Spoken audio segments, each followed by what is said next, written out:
Ooh.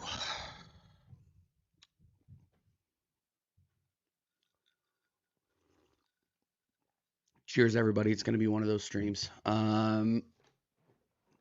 don't know how many people are going to watch this. It really doesn't matter to me, to be honest. This is one of my first solo streams I've done in a while, but I need to do it. Um, I just realized I put Arsenal lose in the title, but it applies because this is worse than any loss we've had this season. This is worse than any loss I can recall. Maybe not the result, maybe, but like this result is slightly below what happened when Southampton came to the Emirates. This is slightly below that, but it has the same weight. I don't really know what to say, to be honest. I have so many things on my mind. But we're gonna get through it. We're gonna have people come on. This will serve as a therapy session. The title of this stream is Arsenal Lose. We really drew, but Arsenal lose. Why do we continue to do this? At this point, I believe it's institutional. I believe that we do not have a winning mentality at this club. I believe we have a family mentality. I believe we have a support the corporation mentality. I believe that the corporation has a leader that has a good set of employees that are not properly motivated.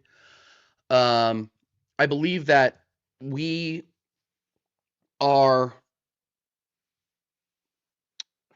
I believe that that culture is enforced by people that are what I like to call corporate people, corporate guys.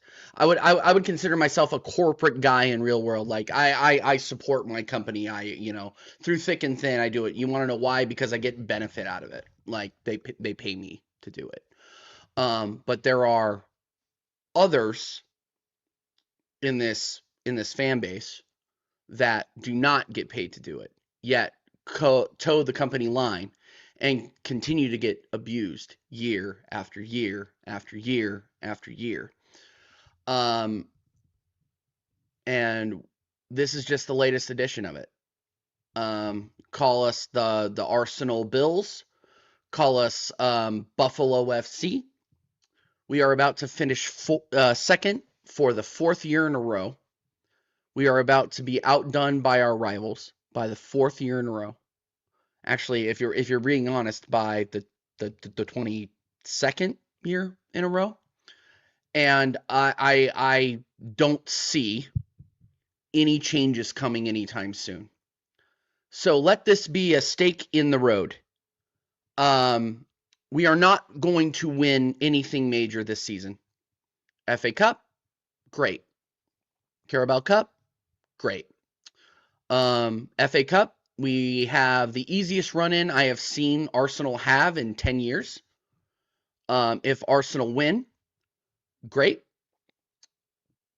Don't really care, to be completely honest with you. Carabao Cup, anybody can win a one-off final. Good day out at Wembley. I hope we do win that, just because I'm an Arsenal fan. But the Premier League is gone as of today. And if you do not believe me, just go ahead and look at the schedule. We are a team full of people that want to succeed, but just do not have the metal to do it. We overthink everything from the top management down. I bet you the kit lady overthinks how she folds the kits. Like that is how I feel like this whole entire football club runs, because you see it on the pitch, You see it in the coaching staff. You see it with this manager slash head coach slash whatever he is. I hope he's on the unemployment line by the end of the season, given the results we've seen so far. You see it up and down.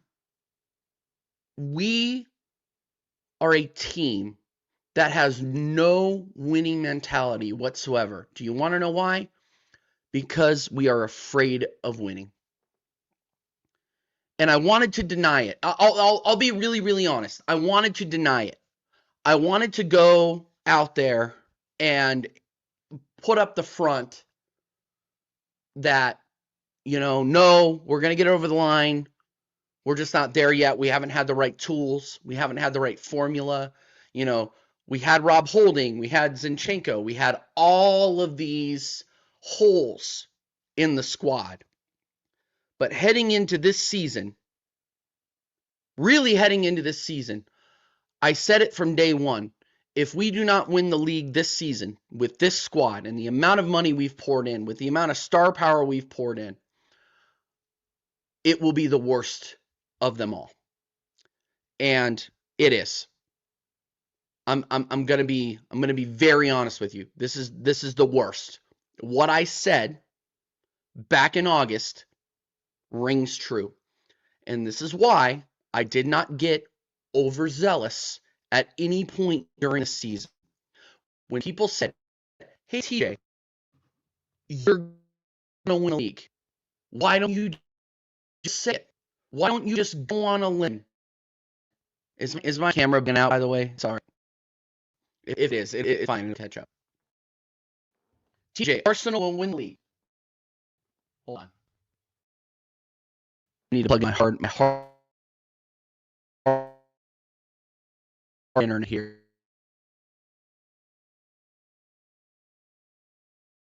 Hard pause 1 second. Everyone, crazy bad lag. Hold on 1 second.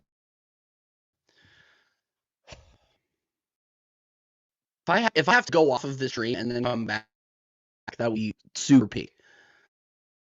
Yeah. Give me 1 second. Let me open another window. This is super weird. I've never seen a computer move like this. This is absolutely crazy. Big up, everybody. Yeah, Arsenal fans that were telling you we were going to win the quad are just absolutely insane. I'm not gonna lie. People need to be wearing helmets when they leave the house. I'm not even gonna lie to you. But big up, everybody. You're new here, subscribe. Give me a second here. I want to see it opening new tab. I'll do it 1 second. We will have guests at some point, but I want to do a solo here real quick. Hold on.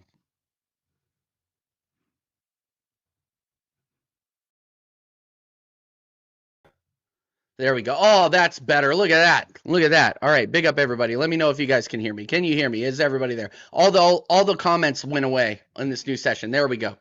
Yeah, camera got infected by Arteta Texas. Dude, this camera's a piece of shit. I will be looking for a new one. I'm not gonna lie.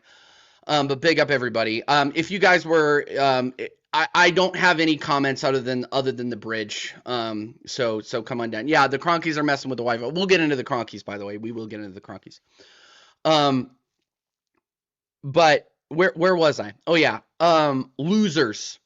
People that are afraid to win. Up and down the employment roster. And that's not just the players. And big up. The players, look, I'm gonna be honest with you. I'm gonna be very, very honest with you guys. And I don't do many of these solo streams, so this is why I feel like it can be extremely vulnerable with you guys, because it's super late. I know why it's going moving mad. Hold on. I know why it's moving mad. Oh my goodness gracious. 1 second, guys. 1 second. Professional YouTuber here. Oh my days. It was running in like battery save mode. Oh my god. Hold on. Keep with me, guys. Keep with me. There we go. Oh my goodness. All right. Yeah, and I'm going to start some comments and it's going to take me a minute to catch up. I'm not even going to lie to you. It's going to take me a minute to catch up, but I will catch up. But I need to get some shit off my chest. I'm not going to lie. I got the Ethernet. The problem was the power. That was the problem. I didn't have my shit wasn't plugged in, to be honest with you. Professional YouTuber, by the way. Professional in that I get paid $2 a month for how much I professionally do this. But and we'll also get into professional YouTubers while I'm talking about it as well. But yeah, like I don't necessarily even blame the players. So let's look at these players. Let's look at David Raya. David Raya is a European champion. He has won the Euros with Spain. You could argue that he didn't have much to do with it, but he is still a European champion. You go to our left back, he plays for Italy. He's an international. You don't necessarily need to say he's a champion, but he is an international left back. Gabriel, Brazil, lauded to be the best center back in Europe. I've said it several times this season. Not today. We'll get into that. Saliba, he's French. He's a French international. Future captain of the French international team, French national team. Jurrien Timber, gonna start for this team for a long time. Gonna start for the Netherlands for a long time. Gonna put in a great performance at the World Cup. Declan Rice, Conference League champion with West Ham, comes here wanting to win more. Sorry, Dec. Zubamendi, European champion. Martin Odegaard is Martin Odegaard. Bukayo Saka, I still rate him. I do not hold. Contrary to a lot of this fan base who are a bunch of fucking knowledgeless idiots who were shitting on Bukayo Saka and blaming Bukayo Saka for the performances of the entire team, him being the person that has dragged us through the last 6 fucking years and being the one light that we had. And as soon as he signs a contract that he deserves, by the way, people are dragging him through the mud. He's an England international. He starts every fucking game for England and for Arsenal when he's available and healthy completely. Leandro Trossard, who's raised the bar. And then you have Victor Gyökeres, who we brought in to be the goal scorer and the striker to the stars in the Premier League behind Erling Haaland, who I expected to get 20 goals in the league, 25 at least in all competitions. And yeah, we have a team full. The point I'm trying to make, guys, is we have a team full of internationals. We have a team full of starters for their international squads. So where do we go with this? And I'm not necessarily going directly to the manager is trash, because up until today, I have not been that hard on Mikel Arteta. But in the year of our Lord, 2026, I have been extremely lenient on him because he's been getting us results. But what we continue to say is that he's playing U-shaped football, he's getting by on set pieces, and he's getting by on individual performances. He's getting by on individual performances of Leandro Trossard. He's getting by on, Eze stepping up. He's getting by on Gabriel Jesus stepping up. He's getting by on Declan Rice and Zubamendi stepping up in certain individual games, right? But you look at the football, and you have to know that this is coming, because like we talked about with Liverpool, and I'm glad Mike Doss is here because he saw this. I'm not even going to insult Mike Doss. that'll be for another stream because I will be going scorched earth on a bunch of fucking pussies. We'll talk about that later. Um, on YouTube, Mr. Nice Guy is gone. Just saying. And that will be people in my fan base. That'll be people in other fan bases. That'll be my friends. But it'll be all the people that told me to be more positive and to back the lads when really, at the end of the day, I should have been listening to myself. I should have been comprehending what my eyes were telling me and telling my brain. But instead, I was told by certain members of this fan base to believe in my manager and to believe in the players and to believe in what we've built over the last 5 or 6 years. I don't blame it on, and here's the thing, Warrior J. I'll highlight this. I don't blame it on one single person. It's the collective.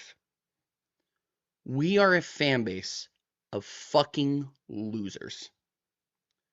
From the people that want us to win to the people that get angry with us when we don't win, we are losers with no ambition.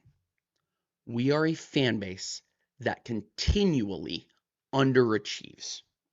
And then we try to go out there and we try to banter our rivals. We try to banter Warrior J. We try to banter Mike Doss. We try to banter Drunk Vigo, but we can't. You want to know why?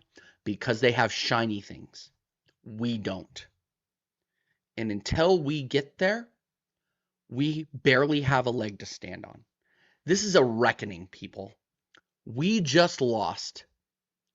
And by lost, I mean drew, but we lost to the worst team in the Premier League in fucking 20 years.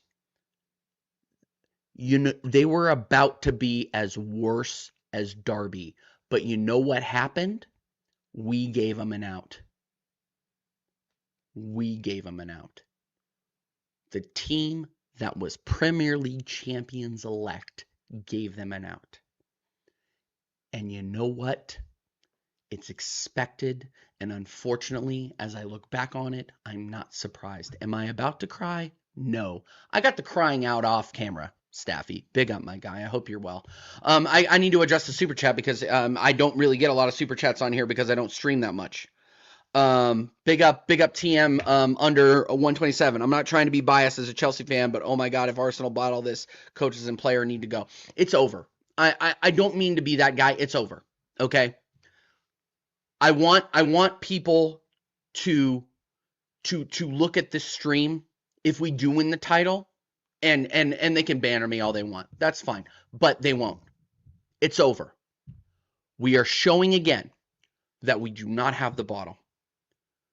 Guys, if we can't beat Wolves, who have gotten one win in the Premier League all fucking season, and for those of you who can't do math, they have 10 points. So that means they have one win and 7 draws. The rest of them are fucking losses. We bantered them after we barely beat them at home. Pure fucking luck we beat them at home. And back then I was taking the piss. I was saying, you know what? By hook or by crook, get us results. But the performances at this point in the season matter. And we haven't had them in a month.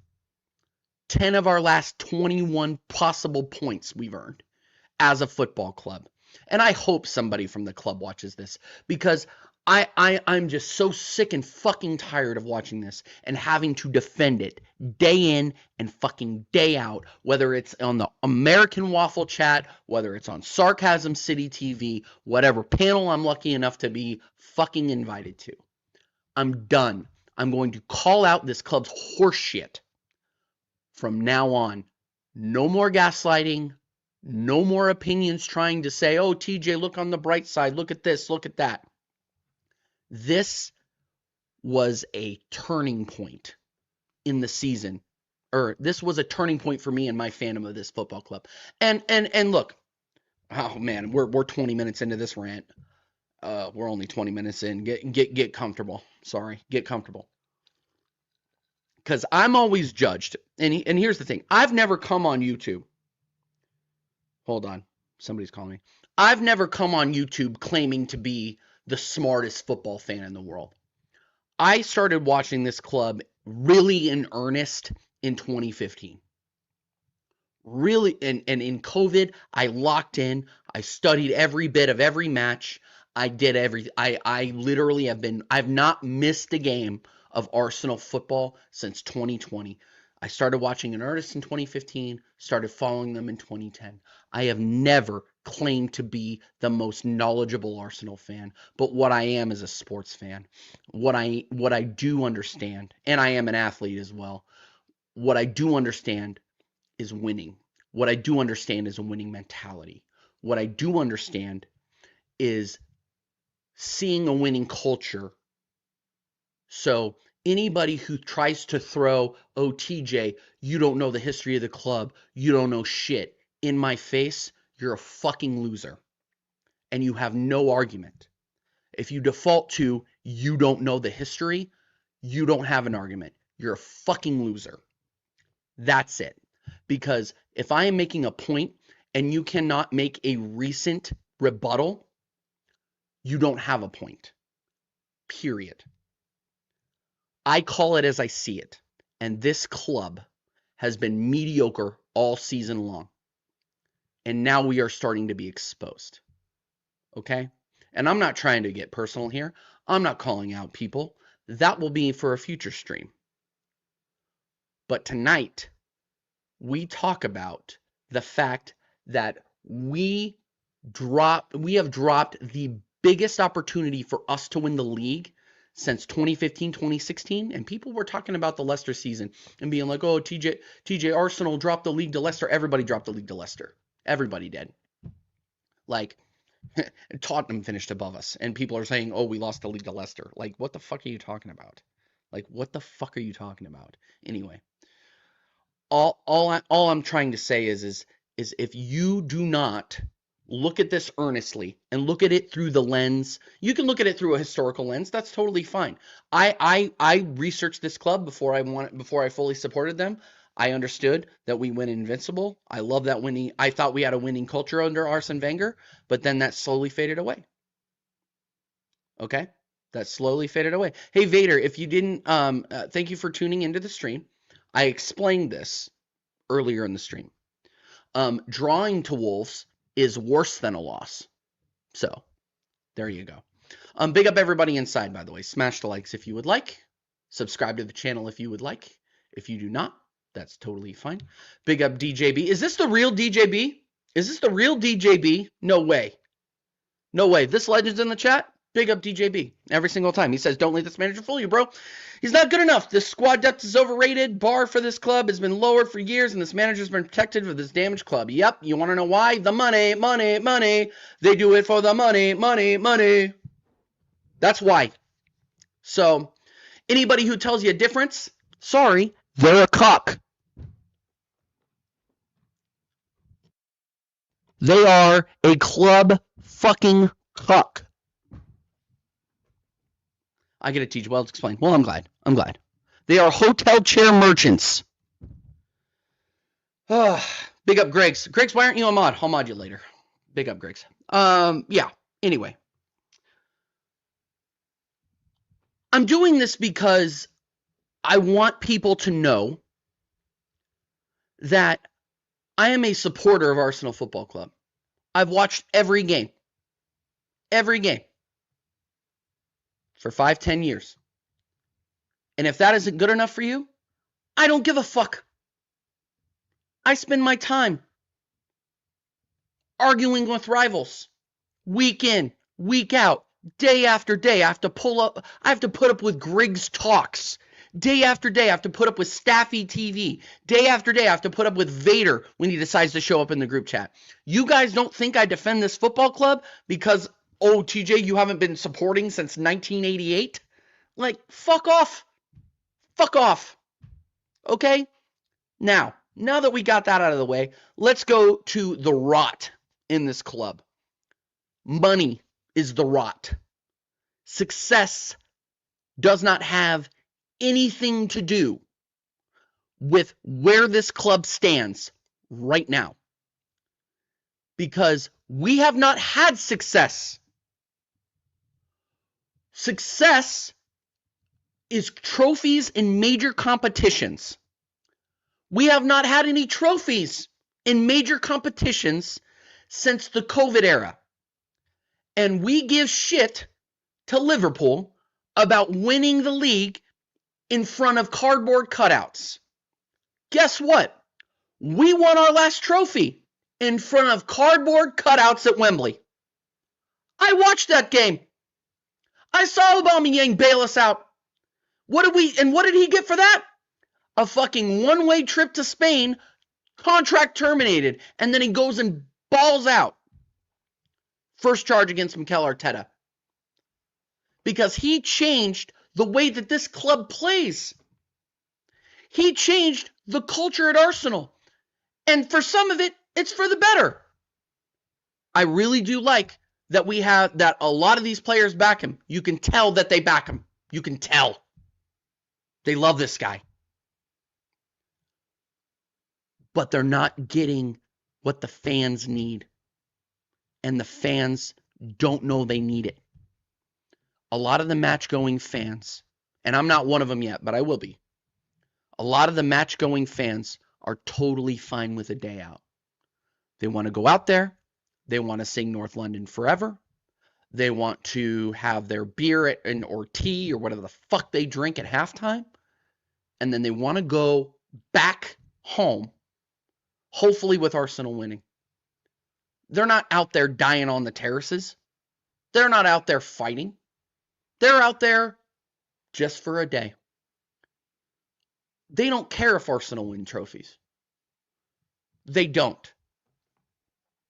Me, as an American fan who has never been to a game at the Emirates, and I've been reminded of that several times, they think I'm less of a fan because I haven't been out there. But I'm more of a fan than a lot of you because I expect something out of this club. As somebody that has followed the Kroenke franchises for 30 fucking years, I know and I expect success. What have I gotten? Zilch. And it's going to continue. And it kills me, guys. Like it literally fucking kills me. And like I don't even have the words. This is why this is like more of like 28 minutes of word vomit. 28 minutes of unsanctioned thought. Like that's all over the place. But it's just months and months of being interrupted on panels and being not taken seriously. And that's not me crying. That's me being right and just saying, hey, I was right. This club didn't have it, which is why I didn't go on a fucking limb. People called me a fence sitter. People called me a flip-flop. This is why. Because I knew it was coming. So, those of you who continue to prop up mediocrity in this club, mediocre players, mediocre play, it's merciless now. It's over. Me being nice is over. I've been in the American Waffle stream and chat saying, and Staffy and Griggs will attest to this. And then I'm going to get to the comments, guys. I'm a man of peace. I keep saying this. I'm a man of peace. I am not going to engage with shit talk or unfounded idiocy on Twitter or any other social media platform. Those days are over. If you're talking shit, I'm going to call you out. And people aren't going to like it, and that's totally fucking fine. I've been called a fake fan. I've been called a plastic fan. I've been called an unknowledgeable fan. I don't give a fuck. If you don't like it, fucking leave. Okay? I'm not going anywhere. I'm going to continue to hold up the standards of this club and what I continue and continue to hold up what I expect out of a team that I support. And that's it. Oh, all right. Let's go. What are we doing here? What are we saying, guys? What's going on? All right. What are we doing here? What are we doing here? And by the way, Staffy, I need a soundboard. Apparently, I don't think I'm getting enough views because I don't have a soundboard. I think that's the problem. I think that's the problem. Yeah, big up Doc in the chat. He says the only two teams we've beaten in the league since beating Bournemouth January 3rd, Leeds and Sunderland, two promoted teams. Yep, I've said it. Oh man, big up Flawless for the raid, by the way. Big up Flawless, big up Zir Talks as well. I see Zir in the chat. Big up LOC Psy. I'm not good. Fuck you. Yeah, big up Raiders. Big up, smash the likes while you're on the way in. And by the way, sub to the channel while you're on the way in too. We're about to go fucking we're about to go Lone Ranger fucking Rambo on people. I'm not gonna lie to you. This channel is about to go take a fucking dark turn. And you guys think I'm kidding. Tune in. Big up Kunal as well. Big up Kunal Chem as well. Guys, I'm not putting subscribers only on. Feel free to chat along. Feel free to subscribe to the channel. We're on our way to 2K. And yeah, if you watched the first half an hour of unfucking filtered thought on this stream, you will know that I am very pissed off, and you will know that I no longer give a fuck, to be honest. Because I've been told too long, and this is a quick summary, and then we're going to get into it, and then I'm going to be talking with the chat. And we may have some guests later, by the way. We may have some guests later. I've been told for too long that my opinion doesn't matter because I haven't followed the club for this long. Or, hey, TJ, maybe you don't have as much knowledge as somebody else. I know a winning team when I see it. I've been watching sports since I fucking came out of my mother. I know what a winning team looks like. I've watched sports my entire fucking life. So you want to say and make the dead argument that, hey, TJ, you don't know shit about Arsenal Football Club because you just started watching 10 years ago? Take it on down the fucking road because I don't care. And if you use that, it means you don't have an argument. And you are coping with the fact that I've been right about this club the entire fucking season. Okay? I never went on a limb about Gyökeres. I never went on a limb about Madueke. I never went on a limb about any of the... Aside from Zubamendi, I never went on a limb about anybody in this fucking football club. So, if you want to come on here and run this bullshit, I'll fucking bury you. Not physically, not literally, but we'll have a conversation. Fake fan talk who want to win, yeah. And look, being called a fake fan is the deadest argument in the world. It just means you don't have anything better to say. Hey, I came out of my mom earlier than you did, so that means I'm a better fan than you because I've been watching Arsenal longer than you. Go fuck yourself. Corey, who is here, who is significantly younger than me, by the way, is just as big as an Arsenal fan as I am. You want to know why? Because he pays attention and he pours his heart into it. That's why. That's why. Anybody who throws the "you haven't been to the Emirates, so how the fuck would you know" argument is a loser. Loser. Okay? So, that being said, let's go ahead and let's go ahead and get into it. We are Americans, so our opinions don't count. Yeah, no, it's fine. And big up Flawless for the raid, by the way. I didn't call this out. And big up BBK as well. Big up Taryn. Taryn is almost to 2K. Go and get him to 2K right fucking now. This guy is a legend. I listened to this guy's stream just in the background. His voice is so soothing. Big up fucking Taryn every single time. This guy's the next step, by the way. This guy's the next up. So go and subscribe to BBK Sports. Hey, and by the way, Taryn, you are a permanent member of the American Idiot Show. So anytime you want to come on, you're more than welcome to come on, man. You're more than welcome. He called me out on his stream, by the way. He called me out. He's like, TJ, why didn't I get a call back? Bro, you are more than welcome. You're an American. You got your fucking passport. It says United States of America on it. I'm pretty sure you served in the military. You are part of the panel anytime you fucking want to be there. Anyway. So yeah. Is that Arsenal falling off in the background? I mean, it doesn't look like it. I mean, the flag is pretty good, but yeah. I want to make sure that the Arsenal flag isn't falling down. But yeah. Anyway, Yeah, big up Barrio Malatelli. Big up everybody in the chat, by the way. Big up everybody in the chat. Yeah, you know what? I need to open up YouTube because there's a few people I need to mod. Zero Talk gets modded. Legend, welcome to the mod squad. We have a couple of legends in here. Let's see what else. Who else? Who the fuck else is in here? Who's been around for a minute? Greg's Talks unfortunately needs to be modded. Even though he's a fucking waffler. I'll take extra lamb on my Euro, you fraud. And you know what? You know who sticks out to me? Pure Vibes. Pure Vibes. You're a mod now. Congratulations. Anyway, all right. I'm gonna start a campaign to become Arsenal's next owner. Sack this manager. I've had it with this. Yeah, big up, Nutbuster. I hope you're a fucking multi-billionaire. Like, I mean, in the tens. Ugh, dude. Drop them. I gotta stop being held responsible for how this football club runs, dude. I gotta stop being held responsible. I'm gonna be completely honest. Yeah. What did Canal say that's gonna piss me off? One second. What did Canal say that's gonna make me angry? What'd you say, dude? Why are you apologizing? Nobody needs to apologize here. Nobody needs to apologize. Just kidding. In all honesty, I've heard you many times with Flawless, and you're on point for Arsenal for a long time. I've been doing YouTube with Flawless for almost 3 years now. And I've been trying to speak as honestly as I could on that platform. I know I'm not the most well spoken.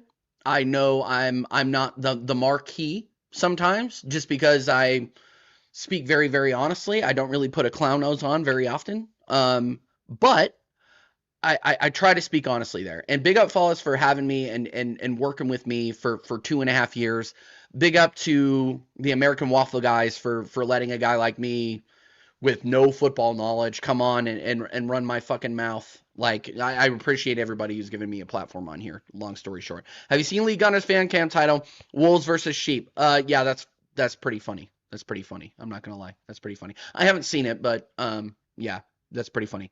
Have you guys, question, if you guys bottled the season, it will now be the third time in 5 seasons you either bottle top 4 or a title race. Do you think that should be considered a mark of the history of the club?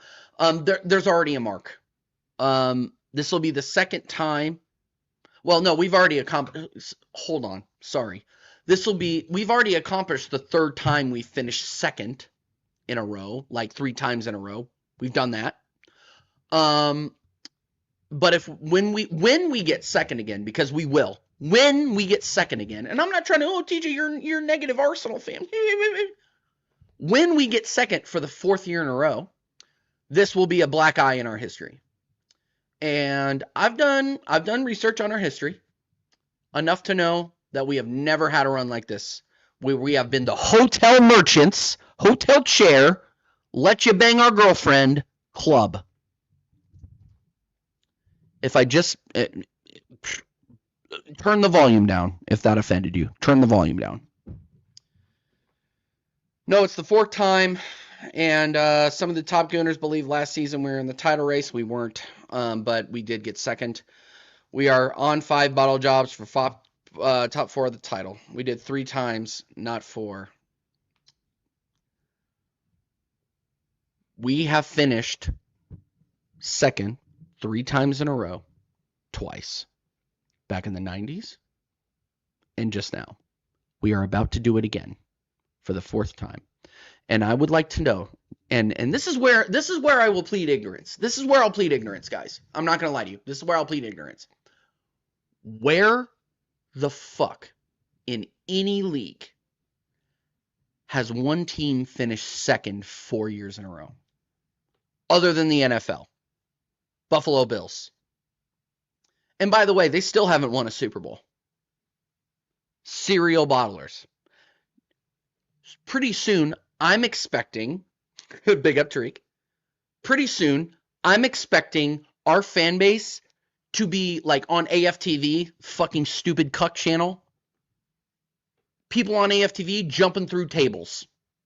And be like, oh, who cares? We're here for a day out. I'm going to go ahead and do a fucking a Ricky fucking Steamboat goddamn elbow through this table, like, because they have nothing better to do, because they don't expect any more from their club. They're just there for a day out to get drunk in the fucking cold and the rain and not win anything.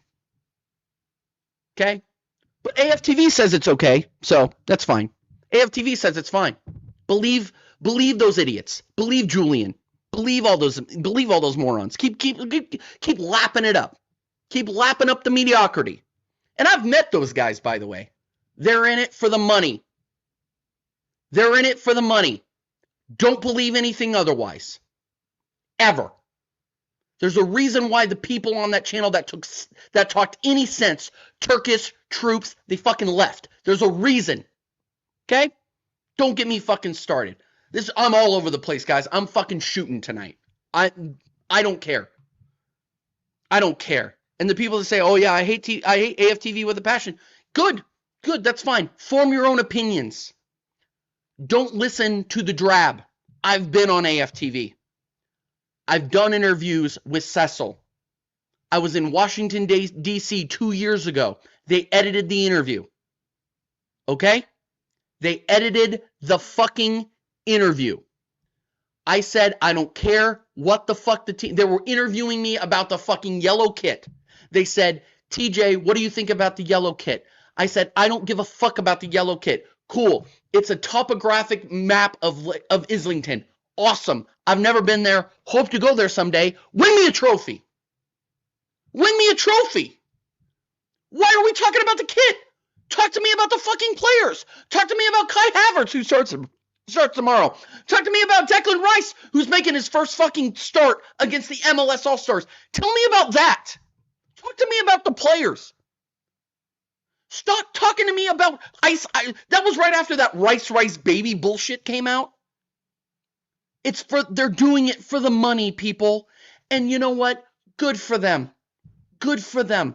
But us people like McChronicle, like Seymour Butts, like Pure Vibes, like Highbury's Local Badger, like Logic, like Corey AFC, who have jobs and sit through this horse shit day after day after day, having to defend this club and not get paid for it, for taking the fucking piss.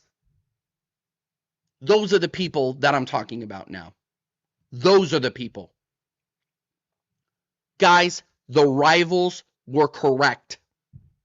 The rivals that have said you are going to bottle it were correct. And I take no fucking pleasure in saying that. But we have to have a reckoning at this football club now. They're going to tell me, TJ, it's not over. Guys, it's over.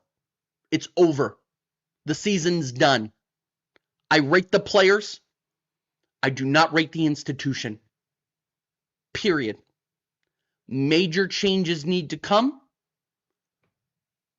or there needs to be action.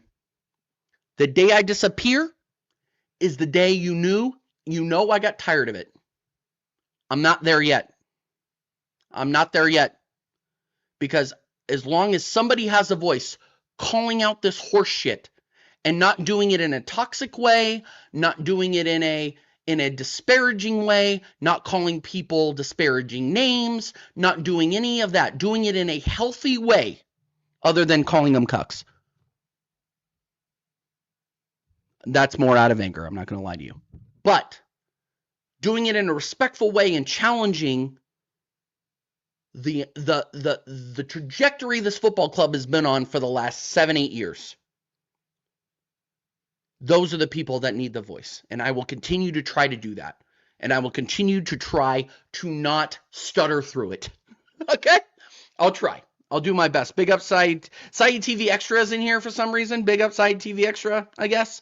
What would you have changed about today's starting 11s or subs? Nothing. I wouldn't have changed anything. Wouldn't have mattered.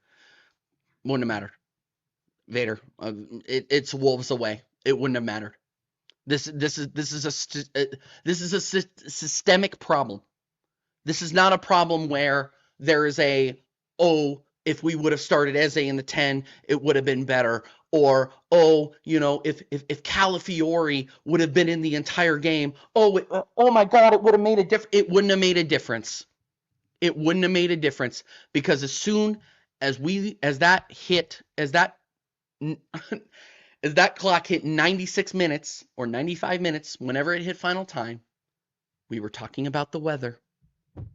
We were talking about, well, it was raining. Well, we started Bukayo Saka in the 10, so obviously this is injuries. Big up RJ as well. Peace and blessings, everybody. Peace and blessings, of course. By the way, I wish no ill will towards anybody, by the way. But I do wish ill will towards your footballing opinions. I do wish ill will towards that. RJ, you put your money on the wrong horse, my friend. There's a reason why I don't bet futures. Anyway, I'm not trying to get distracted. But if you're blaming individual players,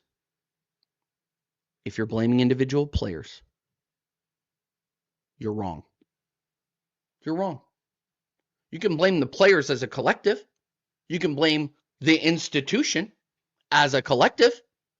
But if you are blaming Gabriel, if you're blaming David Raya, if you're blaming Calafiori for what happened at the end of that match, then you're an idiot. You're an idiot. Because everything that led up to that could have been avoided. If we would have locked down old boy that knocked in that fucking zinger from the edge of the box to make it 2-1, it could have been avoided. If you have Martinelli finish in the box in the 75th minute when he had that one-on-one chance with Jose Sa, it could have been avoided. People like to discount the moments leading up to the end result and instead blame those that were responsible for the end result. Raya does not deserve all of the blame. This is my point, is that David Raya should never have been put in that position in the first place. That is my point.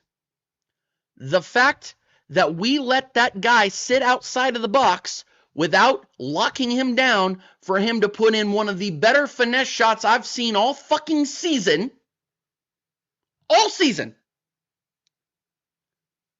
You can't blame David Raya for that. That's my point, Corey. That's my point. People like to look at individual moments. You need to look, I'm not even talking about this game. I'm talking about individual moments that led up to the fact that we are fucking staring second place down the barrel again. We will be 1 point clear of Man City this weekend. 1 point. And people are asking me about the North London Derby. Tune in tomorrow. Because if we can't beat 20th place fucking Wolves, how are we going to beat 16th place Tottenham Hotspur? The way that these players have their heads down and they're blaming each other, there's no unity. There's no thought. There's no us against the world. It's David Raya not communicating with Gabriel. It's Calafiori looking like a clown in the box. It's Gabriel Martinelli missing sitters in front of the box. It's Gyökeres doing whatever the fuck he was doing today. I don't know what he was doing, but we're playing him in balls into the final third, expecting him to do something like he's an actual footballer, when really all we should be doing is giving him balls to finish in the box. He can't do anything else. And if you think he can do something else, you're fooling yourself. You're fooling yourself. This is not fucking the Portuguese league. This is the Premier League. This is the hardest league in the world to win. Any year, this is the hardest league in the world to win. I'm not hearing any diminished fucking arguments. Liverpool won the league. They deserve to win the league. It was the most difficult league in the world to win. Man City won the league 4 years in a row. It was the most difficult league in the world to win 4 years in a row. Before that, Liverpool won the league during the COVID era. Back then, it was the hardest league in the world to win. So miss me with this, oh, it's not the hard, oh, it's such a mediocre mid-league. You need to have your head examined. You are not living in reality if that is what you think. Okay? I'm sorry. Okay? I shouldn't be saying you need to have your head examined. This is a lot of anger. Woosah. Corey, speaking the truth, I might actually send him the link. I'm not going to lie. All right. I'm going to go for another 5 minutes and then I'm going to open it up because we're going late tonight. I don't care. We're going late tonight. I poured myself a drink and I haven't even drank any of it. I'm not going to lie to you guys. So cheers. Tom Brady was still playing in the NFL the last time Arsenal won a trophy. Tom Brady won a trophy. Tom Brady won his last trophy in 2020. So, yeah, it was around that same time. Yeah, around that same time we won the FA Cup. Around that same time. This was the easiest chance to win the Premier League, by the way. We had it all in our hands, as one idiot used to say. One money-grubbing club influencer said. Sorry, you know what? Maybe I should take it back. I'm not attacking individuals, but if you're being an idiot, if you're doing this for monetary gain and you're just spewing bullshit for monetary gain, and that means if you're being positive about the club and you're being negative about the club and you're just trying to make money off of it and you're trying to make money off of views just by being controversial and saying the controversial thing, I'm calling you out. I'm calling you out. You want to know why? Because I have no stake in this game. You think this is my mainstream of income? I make more money than you. I guarantee it. I do not care about my opinion making money on this platform. That is never why I got into it. I got into it because I like talking sports with like-minded individuals, which is why I talk with Staffy. I talk with Corey. I talk with Griggs. I talk with Vader. These are the people that I would sit at a bar and have a beer with, and I would talk ball with for a long, long time. I do not do this for the money.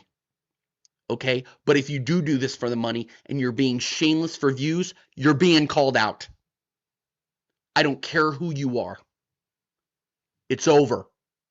You need to be called out. We need to be reined in. And as my good buddy Staffy said, we need to return people to the workforce. We need to return people to the workforce. Oh, TJ, why are you running? Yeah, that's another thing. Oh, TJ, he's running. He's never here. Yeah, it's because I go outside and breathe real air. That's why. Freaking basement merchants here, incels, who don't know anything but their mom's name and their fucking Wi-Fi password trying to tell me how to support my club. Go fuck yourself. I'm not a mod for the money, but for the chicks. This is why Logic's a mod. I'm not going to lie to you. This is why Logic's a mod. But anyway. Corey, you want the link? If you're still alive, I'll give you the link, man. I'll give you the link. What happens if Arsenal end up with 2 trophies this season? I think I said too much. What trophies? What trophies? What trophies, guys? Just asking. TJ, add me to the Tel Aviv 2026 group chat. I'm not a part of these group chats. I don't know what the fuck you're talking about. Barely breathing still, brother. All right, I'll send you the link, my guy. I'll send you the link. You're the man. Even though you're talking mad shit sometimes, you're the man. I will never say a bad word about Corey. I'll never say a bad word about Corey. He may talk shit about me, but I will never say a bad word about Corey. 1 second. Where the fuck are you? I'm not sending it in the American Waffle chat. Those guys are fucking idiots. Just kidding, they're not. I'm just angry. Guys, the League Cup isn't fixing it even if we win it. McChronicle coming with the facts again. This is what we do. Coming with facts. factual information. Big up Badger every single time. Big up my guy Oregon Goon as well. Yeah. Anyway. TJ, give me the link so I can cook you like Jacob would. JK, big up though. Yeah, big up my guy Jacob as well.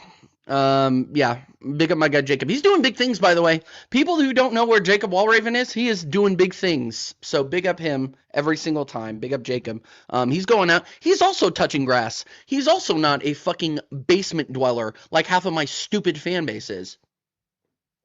Well, TJ, you don't defend Arteta, but you know what? I'm going to defend Arteta, but I'm also going to make a monkey meme out of fucking Bukayo Saka. You guys are fucking idiots. I'm so fed up. I'm so fed up. So fed up. Loving the bottling already. I got a case to fill up. You better fill it up good. And you know what? Here, I'm going to call out Liverpool fans as well. Liverpool fans. When people ask you how your league went, like, hey, I'm gonna say, hey, Bayesian Reds, Bayesian Pops, Bayesian whoever's in the chat from Bayesian Reds TV. Hey guys, hey, how did Liverpool do this season? Oh well, Arsenal didn't win the league. That's your entire explanation for how your season went. Is Arsenal didn't win the league. That's how it went. So yeah, that's Liverpool's view of it. And big up brother Bayesian Reds TV. I'm not talking about you. I'm talking about other people in your fan base. I'm not going to lie to you. TJ, I love how you really are with your fan base. Well, I've dealt with them for a long time. And by long time, I mean 4 years too long. 4 years too fucking long. Corey, I sent you the link, by the way. Because of a dickhead manager. We got something in common.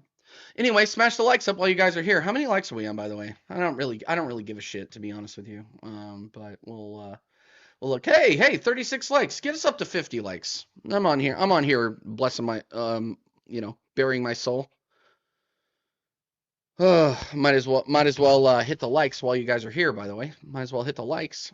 Work is going to be rough tomorrow. And honestly, work has been a pain in the ass lately, so a lot of that's coming on too. And Arteta couldn't beat that manager at Liverpool. Arteta. Our Chelsea fans cooking me since Baku, and they deserve to because we haven't won anything. Tottenham Hotspur, who are sitting in a relegation battle, can banter us because they've won a European trophy. And as much as I've tried to dilute that European trophy, they can still throw it in my face. You want to know why? Because it's a material thing that is silver. That's why. So obviously, I never want to be in the Europa League again. I want to be in the Champions League every single year.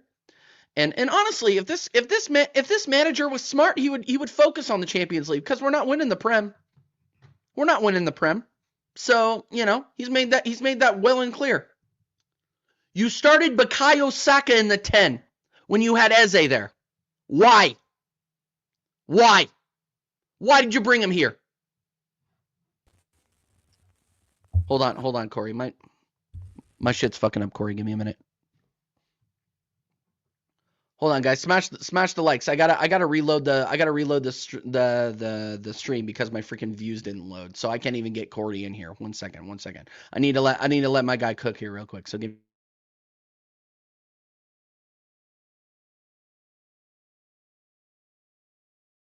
Sarcasm City TV, by the way. He already cooked. One sec. There it is. Okay.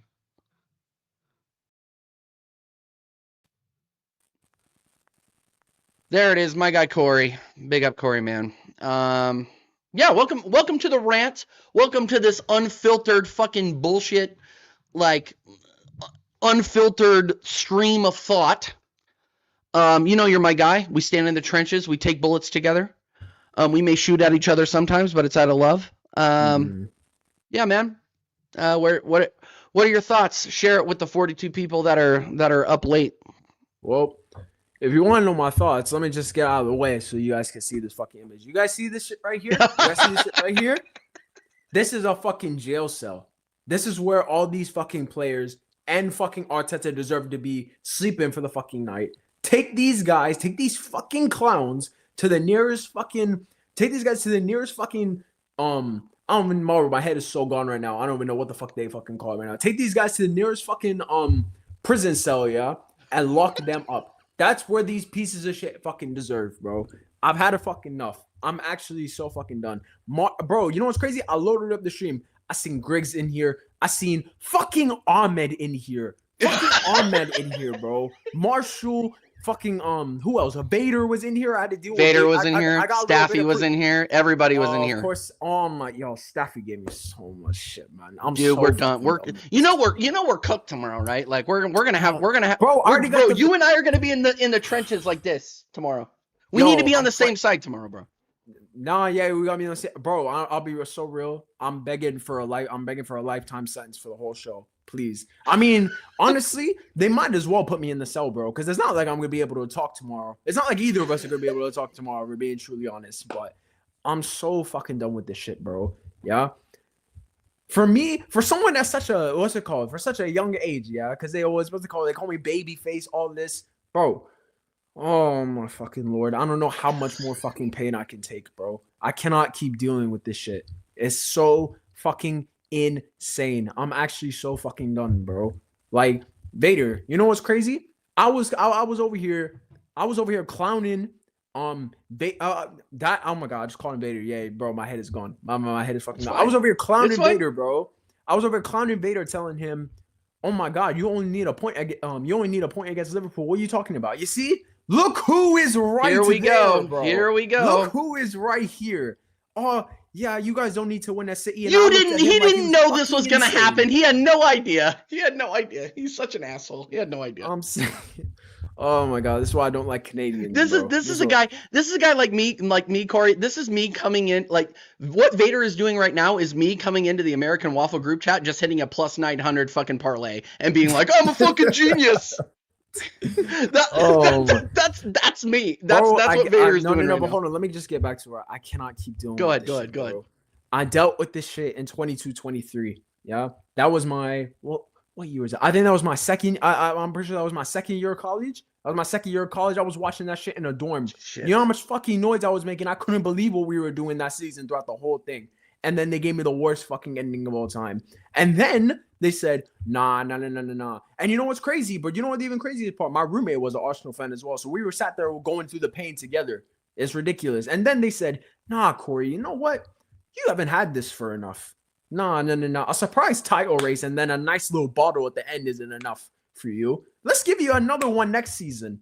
Yeah. That sounds good. Let's give you another bottle with the same group of players as well. But what's it called? We're gonna add Havertz and a couple more to it. Yeah. Yeah, we're gonna add Havertz and Declan Rice for you. Yeah, Havertz and Declan Rice. Yeah, what's it called? We're gonna add Havertz and Declan Rice to it. But we're gonna give it to you again. What's it called? Different. What's it called? The middle of the part may be a little different, but your ending is gonna be the same. It's all good. And then so what's it called? They gave me 2 seasons of straight fucking pain. Shut the fuck up, Flawless. Shut up. Flawless, shut up. Fuck off. Shut up, dude. This guy, oh my god. And he was asking me to do a stream tomorrow. You know what, Flawless? You don't want to do a stream with me tomorrow. You don't want to. I'll go ahead and tell you right now. You don't want to. That's why you don't want to do it. You don't want to. I'm gonna get your channel taken down. I'm gonna start like you think today was bad when I was calling people cucks and freaking hotel chair merchants in like I'm going worse. I'm going scorched earth on these motherfuckers. And people think I'm joking. I'm not. I'm done. I've realized that I've put the filter on this platform for way too fucking long. People want this. They got it. People wanted this side of me. Guess what? This is what you wanted. Here's what you wanted. And there you go. And bro, you know what the worst part is, right? Because I was over here this season. I'm what's it called? We've been sat top of the league for a good majority of it. I'm like, you know what? I'm sat here top of the league, and I'm over here a bit too reserved. Let's start bringing it out a little bit. Here we go. Let's start bringing it out I did the same thing, dude. And look at what they want to fucking do to me. Just give me a nice, clean right hook right on the chin, bro. I can't keep doing it with these. I can't keep doing it with these fuckers. I literally said it in my fan cam, TJ, and I did them once, and I stayed. And Go I back, go back and watch fucking, it. Go back and watch Cody's fan cam or Corey's fan cam. By the way, I'm Corey saying, AFC. and I His link will stared be down in the the barrel title. of the camera, and I said, we are heading towards the end of February, where we got about what's it called? Where we got about 2.5 months of the season left. If these fuckers want to, I dare these fuckers leave this season without a fucking trophy. And you know what TJ, this is the craziest part, right? I was over there on Flawless's Q&A, and Kel came on, and I was over here telling her, I was like, even if we don't win the Premier League this season, if we left this season with two of the 3 cups left, I said, as a fan base, keyword as a fan base, what I would accept or what other people would accept. As a fan base, who the fuck are we to be complaining about that? I literally compared it to, we are a homeless guy. Why are you bitching about getting Wagyu? Well, why are you a homeless man bitching about getting Wagyu or not getting Wagyu and getting some fucking, I don't know, a fucking Jamaican beef patty from the fucking store, from the fucking corner shop around the store in New York? Why are you bitching about that when you got nothing to eat, bro? And they looked at me like I was crazy.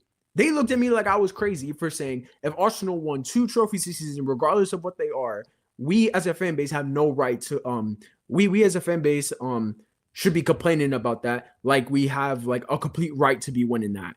And I'm like, bro, not only have we not won anything since fucking COVID, I literally put in the chat, Tom Brady was still playing in the NFL, bro. Tom Brady was still playing in the NFL, and he won a trophy. Yeah, same year. He won a trophy. Oh my God, Tom Brady won the trophy. He won the Super Bowl, bro. He won the Super Bowl, bro. So Tom Brady's won a trophy more recently than us.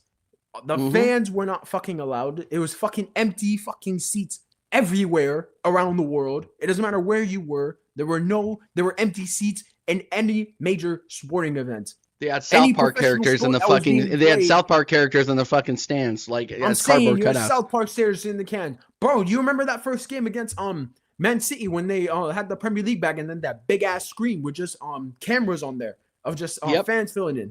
That was the fucking equivalent of attendance. That was the equivalent of attendance that fans had or what's it called, that clubs had, bro. I've been said it, and I'm still gonna stand by what I said that as well. Even if we win a singular, forget winning 2 trophies. Even if we win a singular trophy, Arsenal fans, I do not want to see no Arsenal fans complaining, because we have left the last 5 straight seasons with absolute dog shit. And you cannot sit here and complain when you got no money in your bank account and some guy on the street gives you $10. Who the fuck are you? Who the fuck are you? Your home is a box. Yeah, you sleep with a blanket is your source of warmth. You have no data on your phone. It's fucking useless. Oh my Lord, but I can't keep doing this, bro. The margin for error is it is gone. It is finito. And not only is it like the margin of error is just gone, we can drop points in one more game. And when I say drop points, I mean another draw. We can't lose a game. If we lose a game from now to the rest of the season, we will. And this is what I was talking about on Flawless's stream earlier. We will lose, or we will drop points. It's guys. We're probably still gonna drop points. It's well and done, and I'm not hearing anything else about it. And people can say, "Oh, we can have the Arteta out conversation all you want." That's not what this is about. I want to be very, very clear about this. Hold on, what's called? My bad, cutting you off. Go ahead. I've barely talked about. I'm someone. You and me both, bro. You and me both. I've been Arteta out since that second title race, because I wasn't with. I'm gonna give the whole Arteta story again, but I don't give a fuck, bro. Because like you said, we're letting the shit's off the chest. Just let it go. Just let it go. Let it go tonight. I started off with this guy. I said, okay, this club is in a fucking mess after Emery got sacked, right? And I'm like, why are we going out getting a rookie? That doesn't sound like a good idea, because this club needs someone with experience and someone who can guide us through these trenches up until we can get back up until we get to the point where we're a half decent side that just needs to make that jump. And what's it called? Them first 2, what's it called? Granted, that first half of the season won an FA Cup. Cool. Fair enough. and we had no right to win that FA Cup as well because Man City were in there. They shouldn't have put Arsenal's name on that FA Cup. They should have just put Pierre-Emerick Aubameyang's fucking name on it and just be done. Yo, big up just Aubameyang for that FA Cup, man. Yeah, big up. Thank you, Aubameyang, for not making me fucking drink bleach as an Arsenal fan. FA Cup either. Chelsea were still in that team, and Chelsea, Man United were still in the competition. Both of them were top 4 teams, and Man City were the champions at the time before Liverpool. I mean, granted, Liverpool were just waiting to get their name put on the trophy, but Man City won the league, won the league the season before. So cool, you won that against all odds. Great, you've given yourself a great platform to head into next season. Oh my fucking lord, next season, COVID year. Oh my bro, you finished 8th. God knows how long that was our lowest finish for. I don't even know how long, but you do that, and then you lose to Emery. Of all managers in the semifinal of the Europa League in the most embarrassing fashion. You lose the away leg, and then you go out on the second leg at home on an absolute whim. 0-0, didn't even score a fucking goal. Absolutely embarrassing. Next season comes around. Okay, we get levels come back up a bit. I'm like, oh my god, okay. Arteta may actually be getting us top 4 this season. I'm not gonna lie, there was probably a certain point where I was like, yo, if we really just lock in and do our shit, we could probably finish 3rd this year. I was like, okay, where do we finish? Fucking 5th. And I'm pretty sure in the cups we only won what was it? I'm pretty sure we won out I think it was the 3rd or 4th round of the FA Cup. And I think it was like 4th or 5th in terms of the League Cup. So barely didn't even make quarterfinals, semifinals, made it nowhere near that in terms of the cup competition. So write that shit off. Next season comes around, we get to 22-23. Oh my fucking lord. Gave me the season I expected from heaven. I thought I would be talking to God before I got a season like that. Yeah, but you also but actually, you know what? Get into that season and then we can talk about it. If we're gonna dig it up, I have a few skeletons we need to dig up as well. Oh yeah. Well. What's it called? There's hella skeletons in the fucking closet with this team, bro, and this fucking manager. But we have that season. Oh my fucking lord. Not only were we running, I'm not even gonna say running away with the league, but up until the point where we threw it away, we were running away with it. We were playing the best football. We had an 8-point lead in March. We had an 8-point lead in March. I'm pretty sure in terms of like games left, it's like a little more than 10. Probably like around where we are now. So, I think it was like 9 or 10 to be honest with you, and then we started fucking drawing to Southampton and losing to Aston Villa and losing 4-0 at home to fucking Brighton. We had Gabriel Jesus in that team who came from Man City and instantly turned into our best player before he got injured. But we had Rob Holding and fucking center back. If we can't beat Southampton with Rob fucking Holding and TJ, like, you know what's ironic about that? What? About that and today. We've drawn to both of them bottom of the league. You actually can't write this. You actually can't write this. If I don't laugh, I'm crying, people. I'm just being no. And people were bringing that up, dude. You know what's hilarious? I remember exactly where I fucking was, and I was at my buddy's wedding in Denver, and I did a match reaction in the fucking hotel room after I got hammered in the bar watching that shit happen, and us barely. And by the way, Corey, you remember this? We came back in that game. Bukayo Saka, 87th minute fucking goal to win to draw, not to win, to draw that game at the Emirates, to draw. And that game was also what's called. That game was also the end of Aaron Ramsdale's Arsenal career. But that's a story for a different day. Dude, so you threw away fuck Aaron Ramsdale, bro. Fuck you threw. Sorry. You threw away that. But no. But people, why are we getting rid of Aaron Ramsdale? David Raya isn't the same. Fuck off. And these are the same incel morons that try to say, "Oh, TJ, you don't know ball," but they were trying to sell me on Aaron Ramsdale, who can't hold down the fucking backup job at Newcastle. Like, give me a break, dude. The guy's been relegated 3 times, but no, sell me on him. Fuck. Anyway, keep going. Sorry. Oh my god. But then we go to You're bringing up trauma. You're bringing up trauma, man. I'm. Nah, but what's it called? Moving to next season. Okay, you're thinking, all right. Also challenged for the league last season. They were there for majority of the time. They only just fumbled at the last hurdle, and that was the first time people gave us benefit of the doubt. They were like, all right, let's see what Arsenal are going to do this season. I'm not gonna lie, I'm pretty sure it was like I think it was after the Fulham game. I think that was like around late December, New Year's. We were 5 points behind. I was like, this title's done. Yeah, forget it. Let's just focus on getting top 4, and let's just focus on trying to win a trophy, because we saw FA Cup coming up. I'm pretty sure we were out of the League Cup at that point, but there were still 2 trophies left to play for. And then went on the most ridiculous run. I think it was 16 wins in 17 games. 16 win, dude. All those, yeah. And we outscored our opponents like 30-4 or something like that. Bro, something fucking ridiculous. We won 6-0 3 weeks running. We were emptying stadiums. 5-0 at West Ham. Stadiums are empty everywhere we go. They were singing that shit every fucking week, bro. Is there a fighter? Is there? Yeah. Oh, singing that at the London Stadium. Who's there to spoil the fucking party? Yes, I brought him up before. The scumbag the Dracula motherfucker himself, Unai Emery, back to haunt us with a different fucking club, bro. Lose the league then. From that point, for me, when it comes to players and when it comes to managers, if I have a certain level of belief in you when you first get the job, for me, you have a 2-year. What's it called? You got 2 years. You literally got 2 years to prove me that you can at least handle it, or prove that you could take us to somewhere. The first 2 seasons of Arteta, I was done with the guy. Then that the 2 title race seasons came out. I was like, okay, you're actually doing something that I thought you could get nowhere near. So fair enough, I'll give you that. Let's see what you can do with these 2 seasons. You threw away them both. If we're being true, TJ, if we're being truly honest, we should have won back-to-back that season. And no one is going to sit here and gaslight me otherwise. I don't want no GLEs. I don't know Vader still in the chat. I don't care what anyone tells me. Hopefully Vader he's gone to fucking bed. He's fucking drank his milk and go to bed.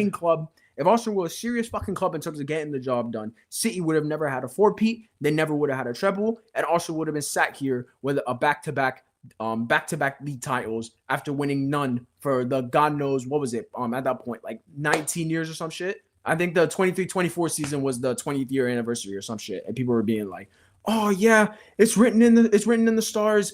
Champions League that season, we had a gal doing Champions League draws, being all about bring me Bayern, and I'm like, yo, you gotta relax, bro. This is our first season back since 2017. Do you remember who was the last team that knocked us out in Champions League? Oh, I wonder who it was. It was them German motherfuckers with the big ass pints.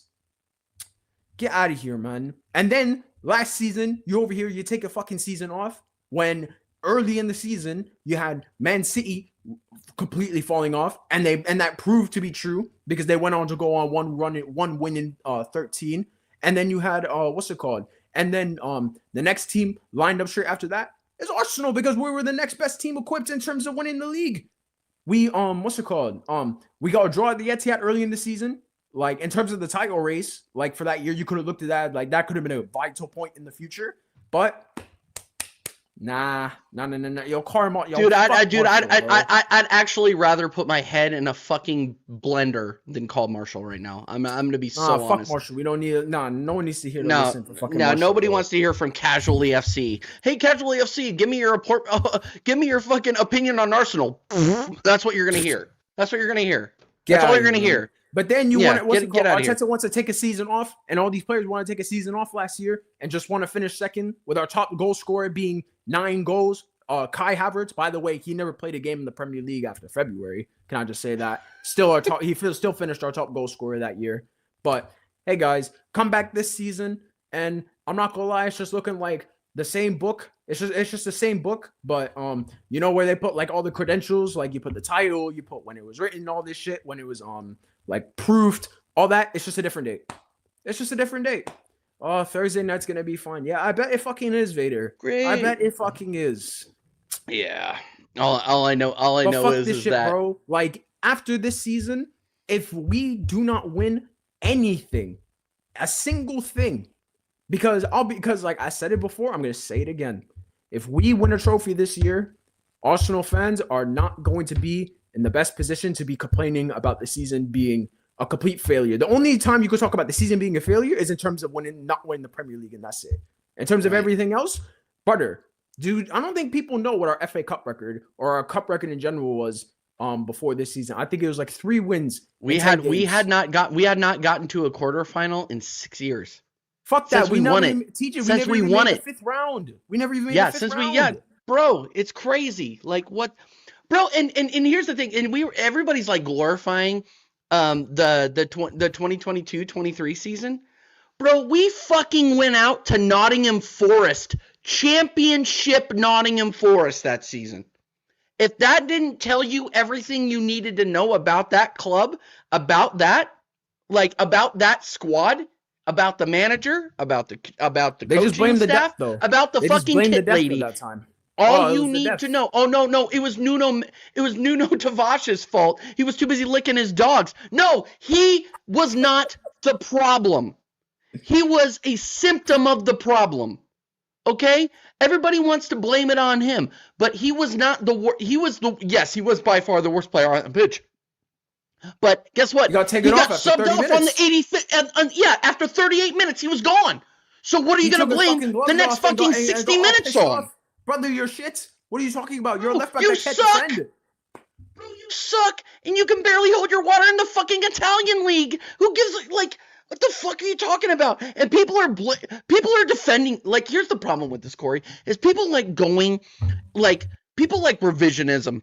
That's my biggest problem with this fan base. Is people like to go out there. They like to fucking glorify Granit Xhaka like he didn't have fucking 5 shit seasons for us. Like people are gonna sit there and act like I'm gonna forget that he was over here taking off getting fucking red cards in the fucking Carabao Cup. Oh, but Xhaka had a good last season, guys. Let me put it all over me face. Fuck off, man. No, Granit Xhaka, he was good. No, dude, I've had people try to sell me Lokonga, okay? People have tried to sell me Lokonga as a fucking viable midfielder. No, do you know who really started? Bro, do you know who really started that He just wasn't utilized correctly. Are you fucking kidding me? This guy's sucking dick in the mid-table of the Spanish league.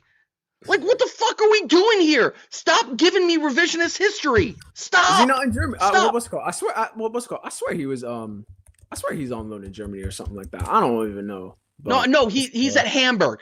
But he was a lower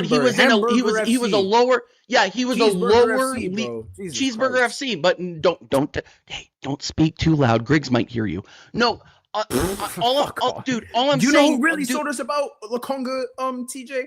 Go ahead. Vincent fucking Kompany, because when he was manager of fucking Anderlecht, this guy did a fucking interview after he left the club, and he was like, I looked at Sambi Lokonga, and I was like, I'm really struggling to see how he looks exactly like the new Yaya Toure. Shut the fuck up, bro. He's built like my fucking cousin. He's built like a little kid. My little cousin is 14. Get out of here, bro. Oh, Granit Xhaka. Yeah, man. Oh, he had such a great last season, Granit. We fucking love you. Yeah, yeah, exactly. Let's love someone who takes the fucking captain's armband and throw that shit on the fucking floor because he got fucking substituted and starts crying like a little fucking bitch. Fuck you, man.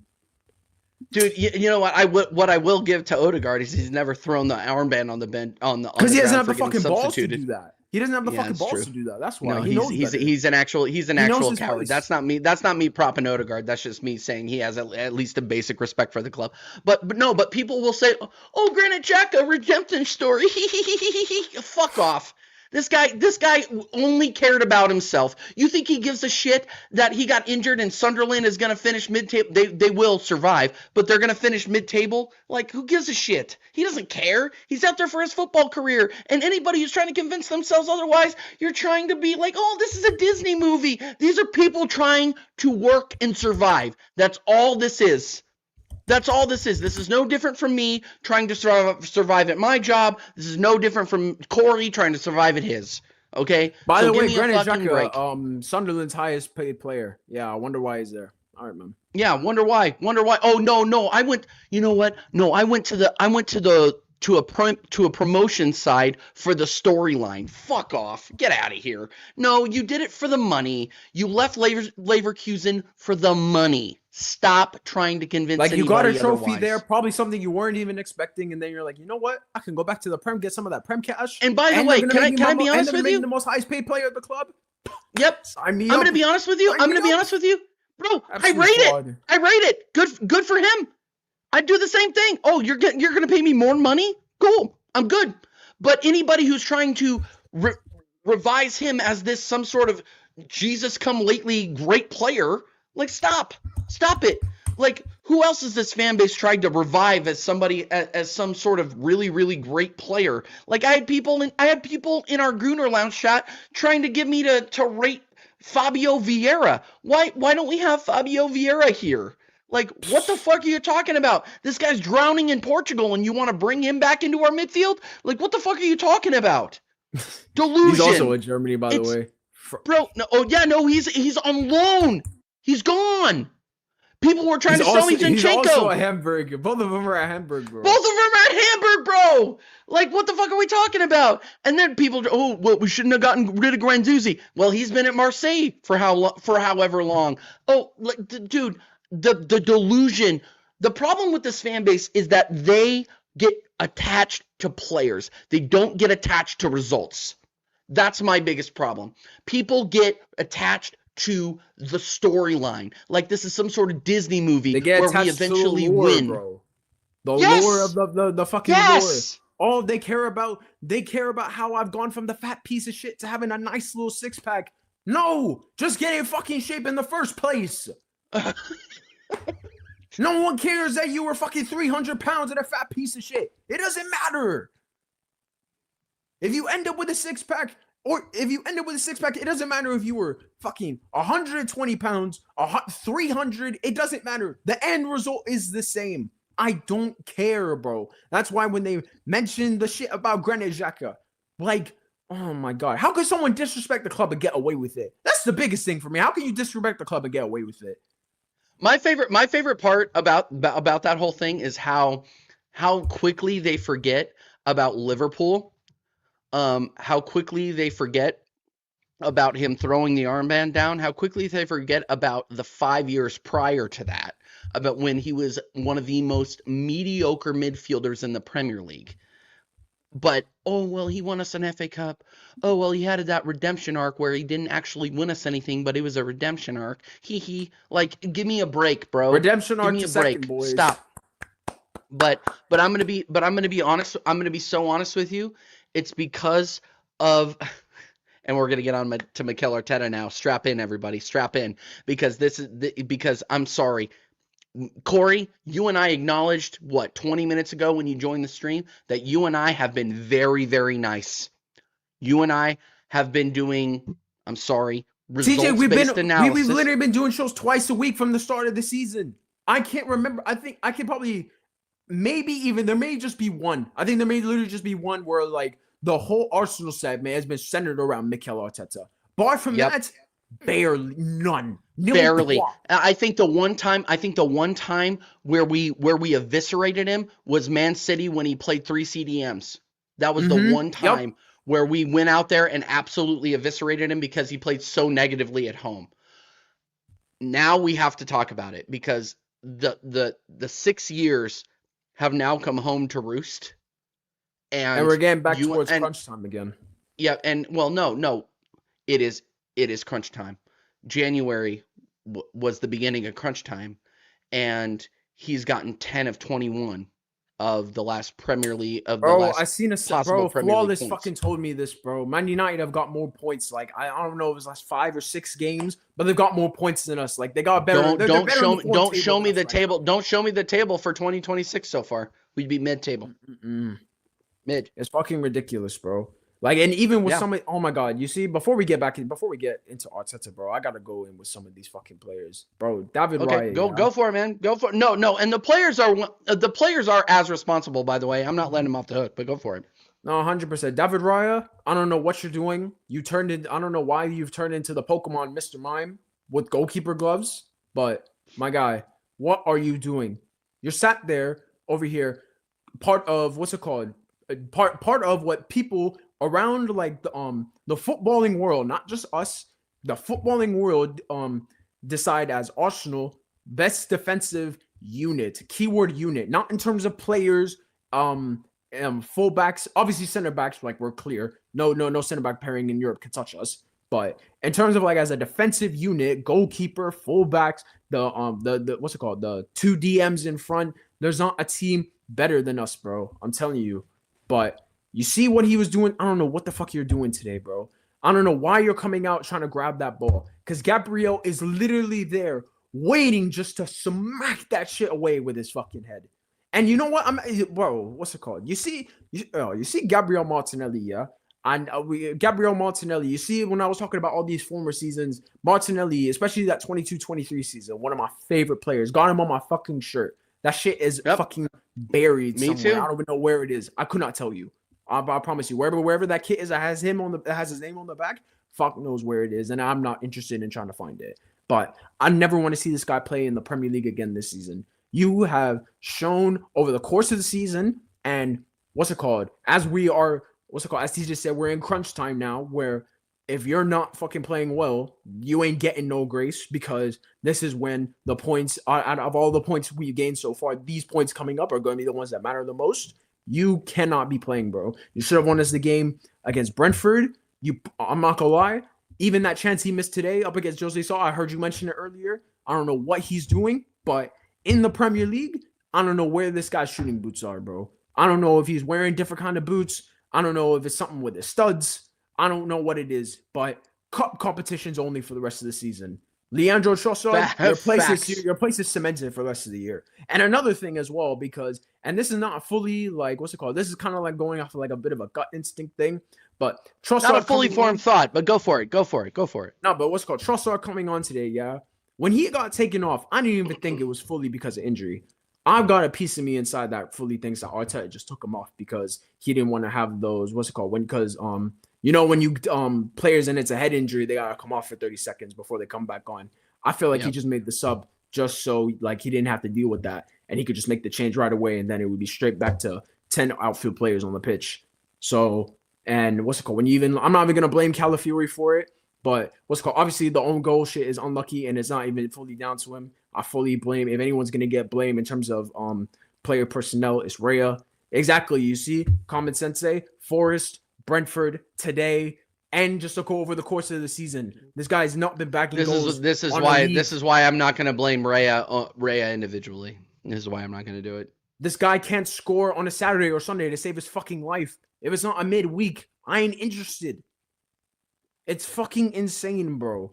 But I'll be real. I've been cussing Saka all season today. I feel like he is like, out of everyone that gets cussed today, he probably gets away with it like the least out of everyone. I felt like out of all of them, like he wasn't even on. I'm pretty sure he wasn't even on the pitch when the equalizer got conceded. It wasn't. So what's it called? He got sub 20 minutes earlier. He'll kind of get to slide away with it today. But Madueke, I was on Dude, SB and Catch and Stream. Big up to both of them. Big up to SB. Big up Catch and SB every single time. I was on both of their streams, and we were over here talking about the front line for today, and they were talking about, oh yeah, Madueke, yeah, he had a great performance against Wigan. No, Wigan scored against Wigan. Scored against Scored against Brentford in midweek. Scored against Club Brugge, bro. Scored against Club Brugge. Bro, and I'm over here telling them, I'm like, do you guys not realize like this is what Madueke is? He has performances like Brentford, like Wigan, but then he has performances like he fucking did today, bro. He'll turn up and have games just like fucking this. And this is why you are a certified fucking bench player, you fucking bum. Yeah? I don't remember who the fuck it was. But someone called me Madueke with Someone called me Madueke without a headband. Shit, I remember that. I'm about to grab a lawsuit for defamation of character. That's how fucking offensive it is. I swear to God, bro. I'm not dealing with this shit. They said, "Oh yeah, Madueke, he's playing well. This is what he is. Good game, maybe another good game after. Shitter, absolute shitter." And like I said before, we are in crunch time of the season. Points don't matter more than they do right fucking now. And you are playing a shitter. I get you wanted to play Saka in the 10. That's calm. Go put Jesus out there on the right. You had no problem putting Martinelli out there on the right when you were making your changes, and he was out there on the right at the end of the game. So What's the fucking excuse? Why do we have to play fucking Madueke? Is it because he scored a fucking hat trick against fucking Wolves last season? Not even wearing our shirt. Oh, wow. What a great reason to get a fucking start, bro. Well fucking done.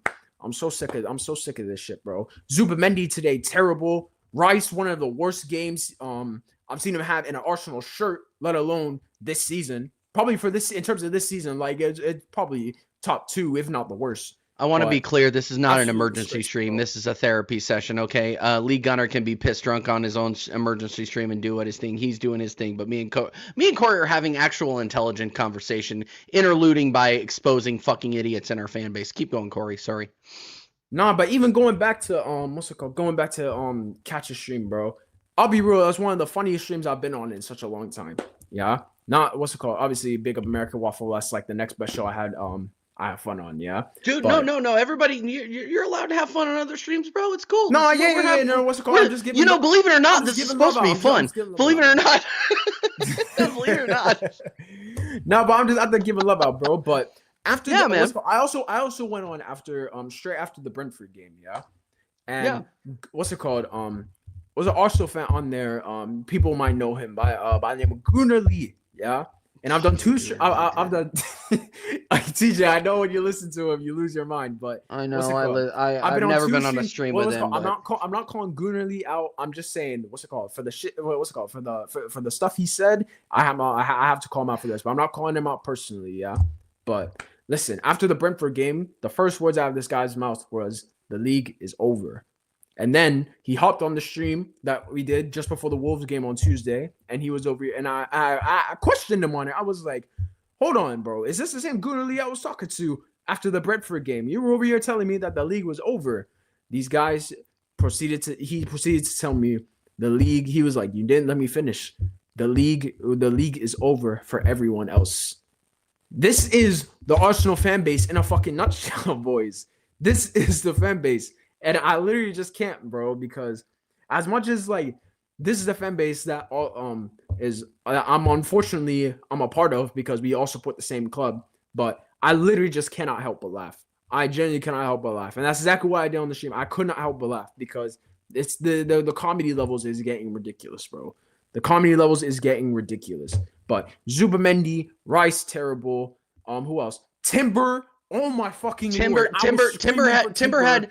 I'm not gonna lie to you. Timber in the last 30 minutes of that game, you or I could have played a better fucking bro. It doesn't like even 30 minutes of football. And I'm 230 pounds, fucking overweight, unathletic piece of shit. And this guy's literally kicking the ball out of bounds. Bro, forget that. What the fuck are you doing, dude? I couldn't believe it. I've been said the last couple games, Timber is not playing to his usual self. Usually when Timber plays, it's not that great going forward, but in terms of people coming his way, lock up. No one goes near him. Yep. No one gets past. No one gets down that side. Right. If you want any chance of getting past Arsenal, he's a danger. He's a danger. You go attack Calafiori.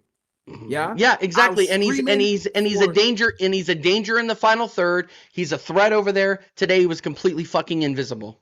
Completely invisible, bro. I was screaming for Ben White. He literally put out after the Wigan game when he got taken off. He was like, "Great win, no injuries." So he made it very clear that he was fully fit. Days before the game, I said, put Ben White in that position. Not only does Timber probably need a rest because he's been playing fuck knows how many Premier League games in a row this season. But too many. Bro, with Ben White in the team, we're a better team going forward.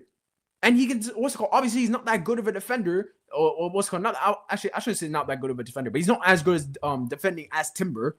But in terms of going forward, the levels is completely different. It's insane. Ben White can actually I love Timber, but Ben White can actually cross the ball. And I don't want to hear no excuse about Timber was a center back. Bro, Ben White was a center back when we bought him from Brighton. Right. What's the excuse? And you have that squad. I don't know why you're not using it. Norgard plays so well. Yet again, I know it's fucking Wigan, but it's not like it's not a and the Norgard slander I think is completely unwarranted for anybody that's going out there and talking shit on Christian Norgard. Like he really hasn't put a bad he hasn't put a foot wrong. And he's big. TJ, you know, and the chances that he's gotten, he's been fine. He's been fine. Premier League minutes he's played all season? 32. Yeah. I'm not surprised, to be honest with Every you. time he's come into the team, he's not put a foot wrong. You have the squad. We brought Zubimendi- over Brentford's captain to fucking play 32 minutes in the Premier League. And we're heading into the final 10 games. He's only played 32 games. Like 30, I get 30 no 30 32 for me, yeah, if you're gonna bench 32 any of the two, I would have benched Zubimendi because he's another one that I feel like the level's starting to drop a little bit. And I'm not gonna lie, today the fucking the fucking chickens come home to fucking roost. Play him and Rice. I don't know why you don't, because even with Arteta's fucking haram style of play, I know it's Ramadan and all this, but even during his fucking Arteta's haram style of play, what the fuck was he? What do you think kind of style he was playing at Brentford every time they were go play a Big Six team? They're just fucking parking the bus, bro, or they're fucking playing in reserve. So it's not like it's It's not like he's like still adapting to the fucking team, because there's not much adapting he had to do compared from Brentford to over here. So for me, Arteta is not using his squad. Yeah, the players' levels are starting to drop, and when you combine it all together, you get this shit show. All right. No, I'm with you, man. And I just want to address. No, you're spot on a lot of stuff. On a lot of stuff you're saying. I just want to get to the chat just for a minute. Timber had an injury in the first half. He should have been substituted at halftime. Okay. So here's the thing that I have. Here's the issue that I have with this statement. And big up Boston Gunner. You're a fucking real one. I've known you. You've been around these spaces for years. But I completely fucking disagree with you here. Timber had an injury in the first half. He should have been substituted at halftime. You know what he could have done? He could have gone to the manager and said, I can't do it. You know what he didn't do?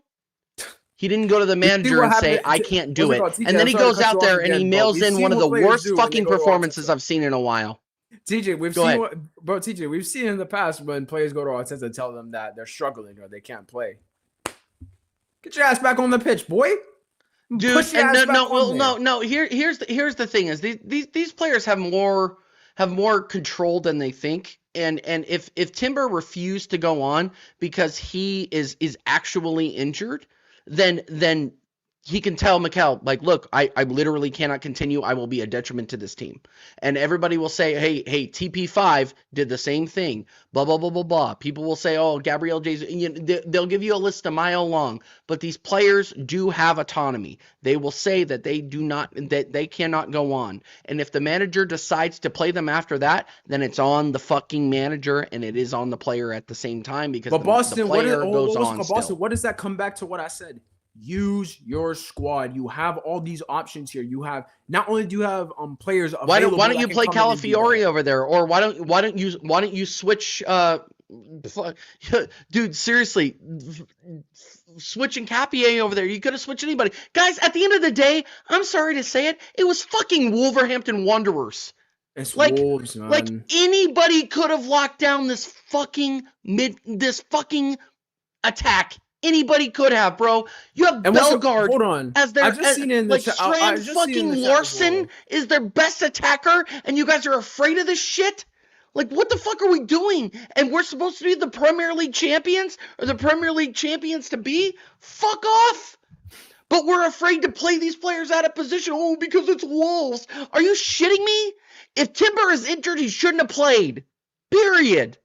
So I'm not hearing, oh, yeah, Timber had an injury. If he had an injury, he should have said, hey, you know what? This is Wolves. I think we could play anybody on the bench and have him go in there and do a job. You know what's another thing I gotta ask as well? Calafiori's just come back from injury, and you're bringing him on in the 90th minute, like to play left wing. To play on the left wing. Why are you not bringing Miles on? Someone who's played more football regularly compared to him. Like I said, now we're getting into an interesting discussion. Why is MLS just sat on the bench, like just sat there with his fucking jacket on, going nowhere near going nowhere near getting on the pitch? Oh, but guys, he's a little kid, and I'm not gonna lie, I'm gonna start diving even deeper into it because, yo, you see this Ethan loan, in terms of like what it was doing for us. Guys, go ahead, go in. Because what's it called? I made a video after the Ethan loan, yeah, and I was over here talking about how I was like, you know what? He's a kid. He had a what's it called? He had a good straight into the team after what's it called? Started last season. Oh, you see, that's what I'm talking about, man. Bring yeah, exactly. Put the kids up there, bro. Pause. But he had a great spell in the team when he came in. He came in and was undoubtedly, I don't care what anyone says, undoubtedly the best player in the team at 17 years old. And I was like, you know what? He's barely been getting any minutes this season. If he goes to Marseille, it would be a good experience for him. Something for what's it called? A bit of experience for him to pick up as a kid. He can come back to Arsenal the following summer, and then we can move on and see what happens from there, and see if we actually have like an actual problem, brother. We fucking need him. Like I can't believe I didn't think I was gonna be over here screaming for 1 year. I can believe I'm saying it.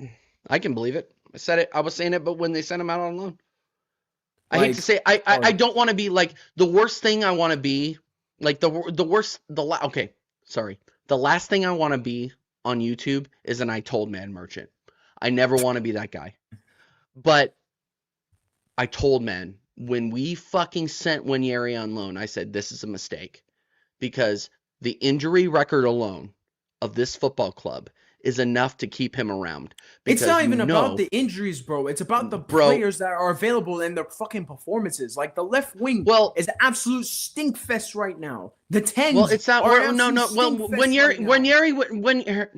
be honest, Nwaneri would never play on the left. But my point is that like you can look at the right wing and say, oh yeah, no, like we're a little thin over there because. Pull up Common Sense's comment right now. What did he say?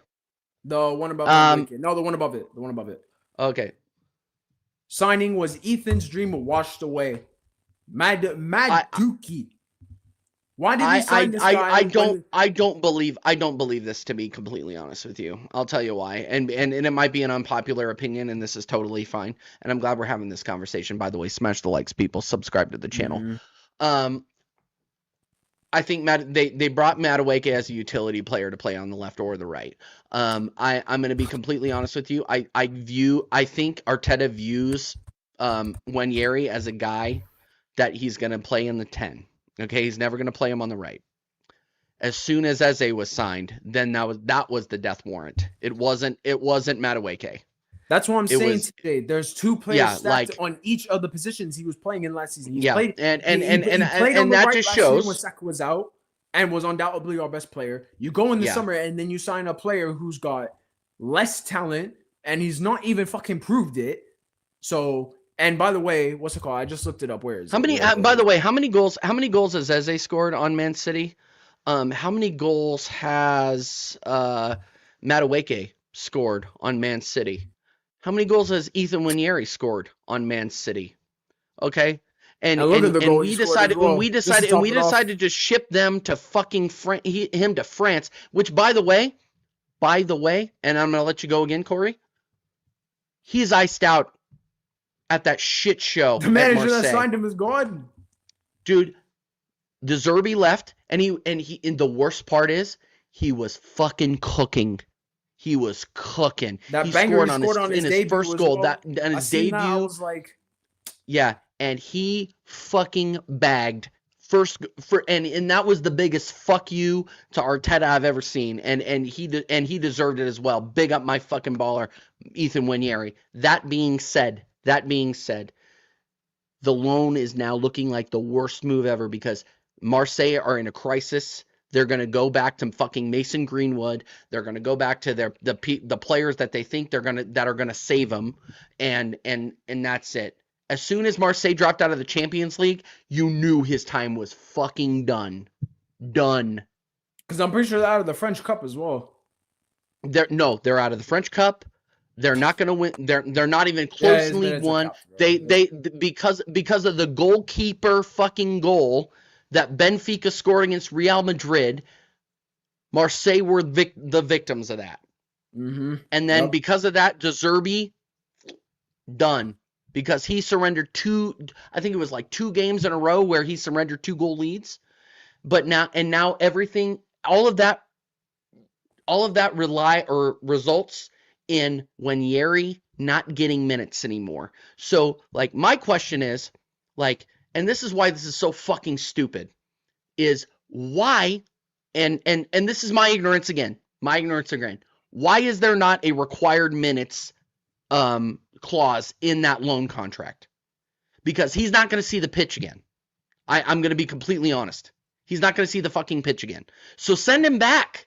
But no, we didn't do that because this club is not forward thinking and we can't call him back. There's a clause in the contract. We cannot call him back until June. They're not going to call him back, bro. And even if they did, it will, like, let's be real. Is it going to be that much different compared to what's going on in Marseille? Probably like, how many not. more minutes is he going to get? Probably not. I mean, he would fucking play, dude. He'd play fucking MLS in that position before he would play Nwaneri. Like, I do. Okay, let me ask you a question, Corey. Do you think it's a personality issue between Arteta and Nwaneri? I don't know about the whole personality thing because, like, I feel like he's not like fully like dived into the first team like that because it's only been 6 months like since he came into the first team. Like he played that game against Leicester last season, and then what's it called? Dude, he got that goal against Man City at the end of the season too in the 5-1. Like he cooked in that too. Absolute banger. But yeah. TJ, I need to see the Man City goal to know how good Ethan was. I've seen the talent from the Leicester game. I seen it from the Leicester game last season. The guy was our best player on the pitch by a country mile. And he's over here. When he came out earlier this season against Aston Villa too. No, guys, he's a kid. We got to nature him properly. But when it was Bukayo Saka in fucking 2020 and 2021, you were over here playing him every fucking game like it didn't fucking matter. Get the fuck out of here, bro. Like, and it like, oh my God. It's not only just the Madueke signing, bro. And like, what's it called? I love Eze, yeah? And I'm praying that he comes good in terms of the long-term future. But we all are. He's a good guy. What does it mean for Nwaneri's future? Because that's a right winger and that's a 10. Those are the two positions I've seen him played since he's fully come into the first team in terms of last year and this year. I haven't seen him. Where else is he gonna play? Genuinely, where else is he gonna play? You got Odegaard, who's his prodigal son behind Havertz, and he's also the captain. You got Eze, who you spent damn near 70 million on. You got Bukayo Saka, who as us Americans call him, he's the franchise player. And then you got Madueke, who spent 50 million on just this summer past. So where the fuck is Ethan gonna play? You think he's gonna wait around, be third string right winger or a third string 10? He's fucking like I said, another American reference. He's fucking practice squad right now. He's only there for training. Nothing else matters. You're not gonna get you're not even gonna get pity minutes in the Premier League. You may get the odd start in the cups. Well, you're not going to get no more this season, but you got like a couple odd starts in the cups, in the League Cup in the earlier rounds. But where else are your minutes going to come from this season? Even in the back end of last season, bro. Like I said, Ethan, performance-wise, talent-wise, looked like our best player by a mile. We didn't see him in none of the big games. So that element of trust between him and Arteta is still not there. And I get it. He's still like 18. He's still a kid. Cool. Well, so you're not, what's it called? I mean, you're not going to trust him in there straight away and just throw him in unless your name's Bukayo Saka and what's it called? You get that Mike Doss treatment, as we call it on American Waffle, but it's fucking ridiculous, bro. Like, you're trusting one guy. You're over here trusting one guy, and I'll be real. Like, people may not even like me for when I say this. I think Ethan's got more ability than Saka. I think he's got more talent than him in terms of like if both of them maximize their talent, I think Ethan would be the better player. I think you're right, just because of the physical limits that Bukayo has, and obviously has been showing through. Yeah, I think he's also explosive now. I think he's also explosive. Dude, and you know, we all knew that was going to happen when these injuries started happening, because Southgate and Arteta were overplaying him. We were saying this for years. Mm-hmm. We were saying this for fucking years. And look, like, I still rate Bukayo Saka as a player. I'm glad that we signed him to the contract that we did. I still think he can be a very, very useful player for the squad. I think he's a quiet leader, not necessarily the leader that I would want, like leading the club with the armband or anything like that, but I think he's a silent leader. Play him wherever you can. Play him in a formation that actually suits how he can play, like hold up, pass the ball, like maybe shoot from outside the box. But he isn't fucking beating any players anymore, because you beat the shit out of him for so long. And we talked about this. Since 2022, We talked about this for Bukayo Saka, saying, you know what? You're gonna overplay him, and he's gonna get the shit kicked out of him. And while he is a good physical being, nobody can withstand the amount of abuse and the amount of time he was getting. So anybody who's surprised by the fact that he can't fucking run 1,000 miles an hour like he did back in 22, 23, you're deluded. I'm sorry, you just are. You can't expect Saka to perform the way that he did. So I understand why Arteta is playing him in the 10, but Corey, at the same time, I blame Arteta for this. Yeah, squad management, bro. We can get into the injuries too, because this is a symptom of how the fuck we are training. Look how many players have had surgeries.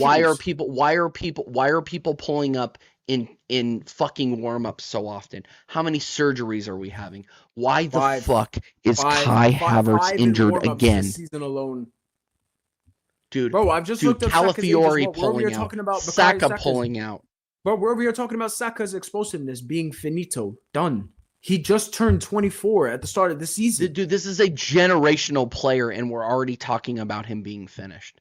And that is on Arsenal Football Club. And look, I don't want to talk about this, dude. I have 2 Bukayo Saka fucking kits in my closet. I rate him as a player for Arsenal, obviously. But as soon as he went down with that ACL and as soon as he went down with the hamstring, dude, you knew that you're not going to have the same player when he comes back, because he has a career to look out for. If he's going to be able to be out there and be a utility player and make millions of dollars doing what he can, then that's what he's going to do. His output isn't going to be the same, but he's at least going to be able to produce, right? So I don't know, man. I feel like I'm rambling on, but a lot of this is on the manager, and the fact that you remember 2 years ago. I want to bring this up. You remember 2 years ago when Chelsea was managed by a certain U.S. men's team manager, Maurizio Pochettino, and he would run those players into the ground and he would injure them in training. And how come this isn't being called out by our fan base? How come we see the amount of warm-up injuries, the amount of training injuries? How many? Let's go ahead and list them off just for fun. Just for fun. Let's go ahead and list them off. And I'm not trying to make a talking point. It's just an observation.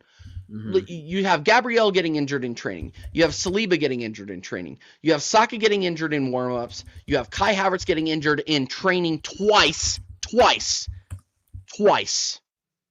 And then you have Calafiori getting injured in training and in warm-ups. So I'm pretty sure he's also been twice. I'm pretty sure he's also been twice as well. Yeah.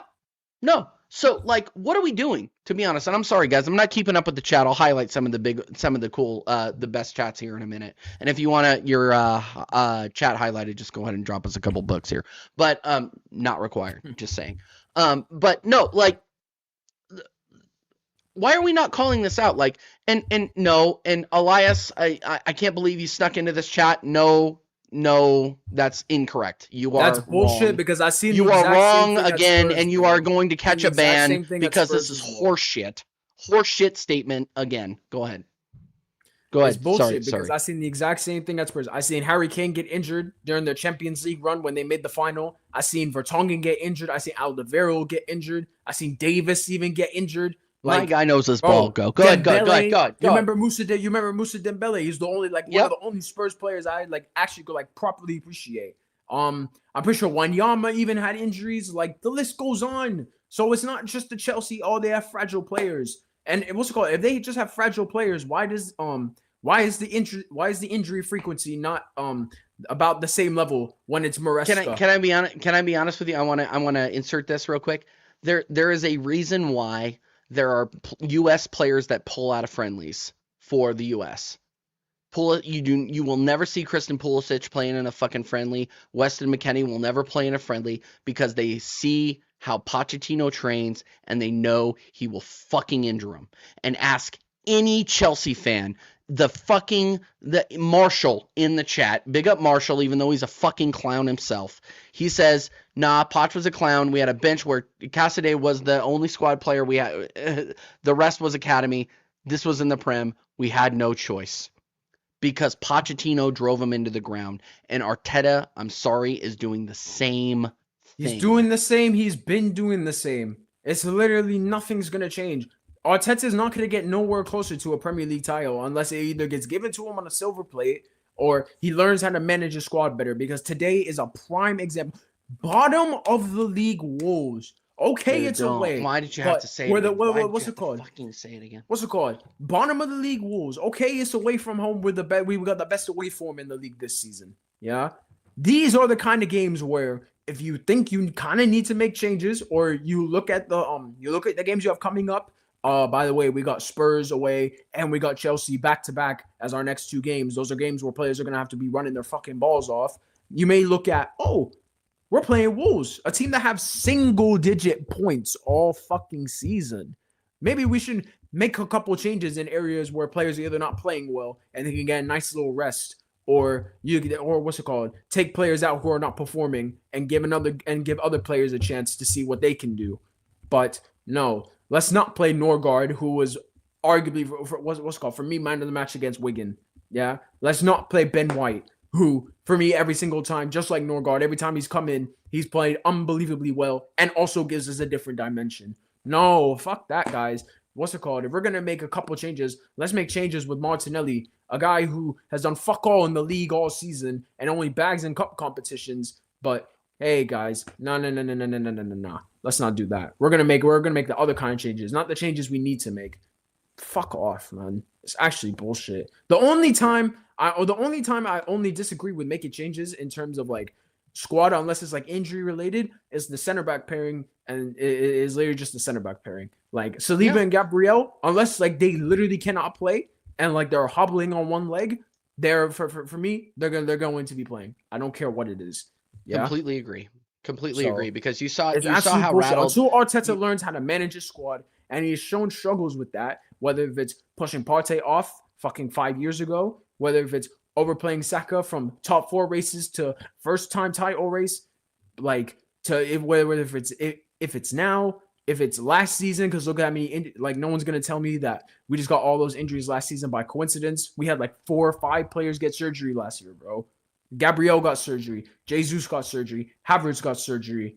Who else got surgery? I think even I think Marino may have even got surgery last year. Maria recently got. He did. No, got surgery. He did. Yeah, he just got surgery. He just got surgery. That isn't being talked enough in my opinion, by the way. But nobody's gonna notice. Nobody's gonna say that because all these injuries in the warm-ups. You think that's a fucking coincidence? Someone please show me. Fuck the Premier League. Someone just show me somewhere in Europe where a club has had this many players at this point of the season through injuries in the warm-up. Warm-up is when you're getting ready. It's not when you're pushing yourself. You push yourself. Well, it's not even Corey. It's not even warm-up. It's training, man. That like what is this guy doing during training? Like having him run the fucking gauntlet? Like I'm gonna be so honest with you. Like for me, we have so many competitions. We have so many competitions going on. We are in every fucking competition we can be in. We are in 4 fucking competitions. Why do you have to run these guys ragged? Why? I don't get it. I don't get it. You have more of a reason to be using your squad more because you have more games to play. Facts. Big up Burger Buns. He says, which is a hilarious fucking tag, by the way. How is Rice going to finish the Prem in UCL? Man's leg's about to fall off. Dude, the fact that Declan Rice has not had a long-term injury, and I'm going to knock on whatever fucking wood I got. The fact that he has not had a long-term injury in this squad is insane. That just speaks to how physically fit this guy is and how ready he is. And here's the problem is that I'm afraid, and Corey, I'm going to be completely honest with you. I'm afraid that we're going to have to apologize to Declan Rice by the end of this because this guy is a world-class talent and we're wasting it because we are not managing the people around him. It's insane, bro. He's been the most consistent Arsenal player for the last 3 years in a row. Literally since he signed, there's not a player who's been more consistent from him. Do you know how many times I've like gone and said, "Yo, West Ham, is there another 100 mil that I owe you?" Because there's no way that's all I've given you, and that was telling you. It's impossible, bro. And you know what scares me the most, TJ? There's a World Cup in the summer, so preseason is going to be limited next season. So God knows what's gonna happen in terms of next season because I can't see his games getting shortened. And His and games I'm aren't gonna gonna get shortened. What other Bucks to Bucks do we have? What? Mikel Marino, another one where it's just like Madueke, where you look at the starting level, and then the next one after that, the level just Yep. is a huge tear down. It's fucking ridiculous, bro. I'm really Yeah. gonna start Well, getting worried about it. we do have If another. Rice We do have survives, another box to box. His name is Martin Odegaard, and yeah, he's not playing in any World Cup. He's fucking probably going to Dubai or some shit. No, no, no. To be completely no, honest he'll with be you, and playing in I'm the gonna World Cup. He'll be playing in the World Cup. is Norway in the World Cup? Yeah, Norway there. Okay, Norway made the World Cup, so he'll be pulling a hamstring playing in Mexico or some fucking high temperature city. And by the way, people, England is staying in Kansas City, like literally 20 minutes from my house. I'm gonna be going over there and yelling at Tommy Tooks to be like, "Hey, take it easy on these guys," because it's fucking hot as shit in Kansas City. It's gonna be like 99 degrees Bro, here it's hot as while shit they're over here, training. just in the East Coast. Dude, no, people don't realize this, by the way. Like, okay, Argentina made Kansas City, and I'm not trying to pivot too far from Arsenal, but Argentina made Kansas City their home base. Netherlands made Kansas City their home base. England made Kansas City their home base. Corey, they picked the hottest fucking spot during the tournament to fucking train. Okay? Kansas City, Kansas, and Kansas City, Missouri average 90 to 100 degree weather during the months of June and July. It's hotter than July two rats fucking in a July is the worst. hotter than two don't rats understand, bro. fucking in a sock, and you think these players aren't going to see injuries? Like, I hate to say it, but it's going to happen. We need that vlog, TJ. Look, I'm not going to stalk the players, okay? But if I run into Declan Rice, I'm buying him a beer. That's all I'm saying. That's all I'm saying. Anyway, and making sure that he isn't going to get fucking injured. Going to be dry as fuck too. Well, it's not going to be dry. I mean, it'll be. There's a ton of fucking humidity here, but it's the heat is a concern. The heat is a real concern. The heat's always a concern in the summer, bro, when it comes to the US. Like, it doesn't matter where you are. Like, unless you're, like, completely, like, all the way up north. But, like, if you're in New York, Jersey, PA, what else? If you're in Kansas, like TJ, if you're in Colorado, especially if you're in LA, if you're in Arizona, Texas, it's dude. hot If you're in no matter Arizona, where you if you're are in July. Arizona, Texas, fucking pray. Yeah, literally fucking pray. Deadass pray. I'm praying for your air conditioning bill. I'm praying for your air conditioning bill because it doesn't matter where you are in the US. If it's July, you're suffering. Yep. You may just get the nice end of the stick. That's it. Thank God USA is all on the West Coast. Big up Kelsier. I just modded you, by the way. It doesn't matter where the USA are. They're going to get fucking grouped. So who gives a fuck where the USA are, to be honest with you? Donald Trump can sit in the stands for nothing, bro. Acting like he knows what's going on. Yeah. With his fake fucking peace prize, idiots. By the way, Donald Trump can suck. Never mind. I'm not going to go political on this one. Anyway, so yeah. No. It's one of those things where look, like, injuries are a big thing, and I'm really glad you brought that up, Corey, because if we're looking beyond this season, like, this cannot continue, right? I think that's a big thing, and I got to wrap up here in a minute because I got to fucking work early tomorrow, but like, that's where a lot of this kind of comes to a head, is that, like, I think this season is a lost cause. I'm gonna go on record. I think the last 4 weeks have shown it. I don't blame you for thinking it, bro. But what's it called? Okay, so what do you think? What do you think? Are you without hope at this point? It's like very minimal, but for me, the second Man City can go it doesn't matter if it's the same amount of games played. The second Man City can win a game and go above us. Finito. It's done. We're not gonna chase him down. It's done. It's done. It will be done from that point on. Because I've looked at it now. The only thing we can do now is draw at the Etihad. We got to go unbeaten for the rest of the season. Yeah, but I just, dude, you got to look at it. You got Brighton away, Crystal Palace away. To be fair, Brighton have been absolute cheeks, so like that gives me like a little bit. They pick up fucking stupid wins sometimes. I mean, we can talk about the Spurs game a little bit because it's Yeah, not let's talk about the Spurs game. Go ahead, man. it's not looking good, bro. Because it's a derby. They're gonna have that manager bounce. Obviously, I mean, forget the fact that this is Arsenal Spurs. Like, we're going for a title. They have fuck all to fight for. They're fighting to fucking stay in the league. So it's not like they need motivation to get up for this game. Like, we better fucking do our job, because if we can't get 3 points against Wolves, and what's it called? It doesn't even matter about well, it does matter about getting the 3 points, but forget just getting the 3 points. If you can't see out a game against bottom of the league, which should be on paper the easiest game to manage when you have a lead. We had a 2-goal lead, by the way. Let that shit fucking slip.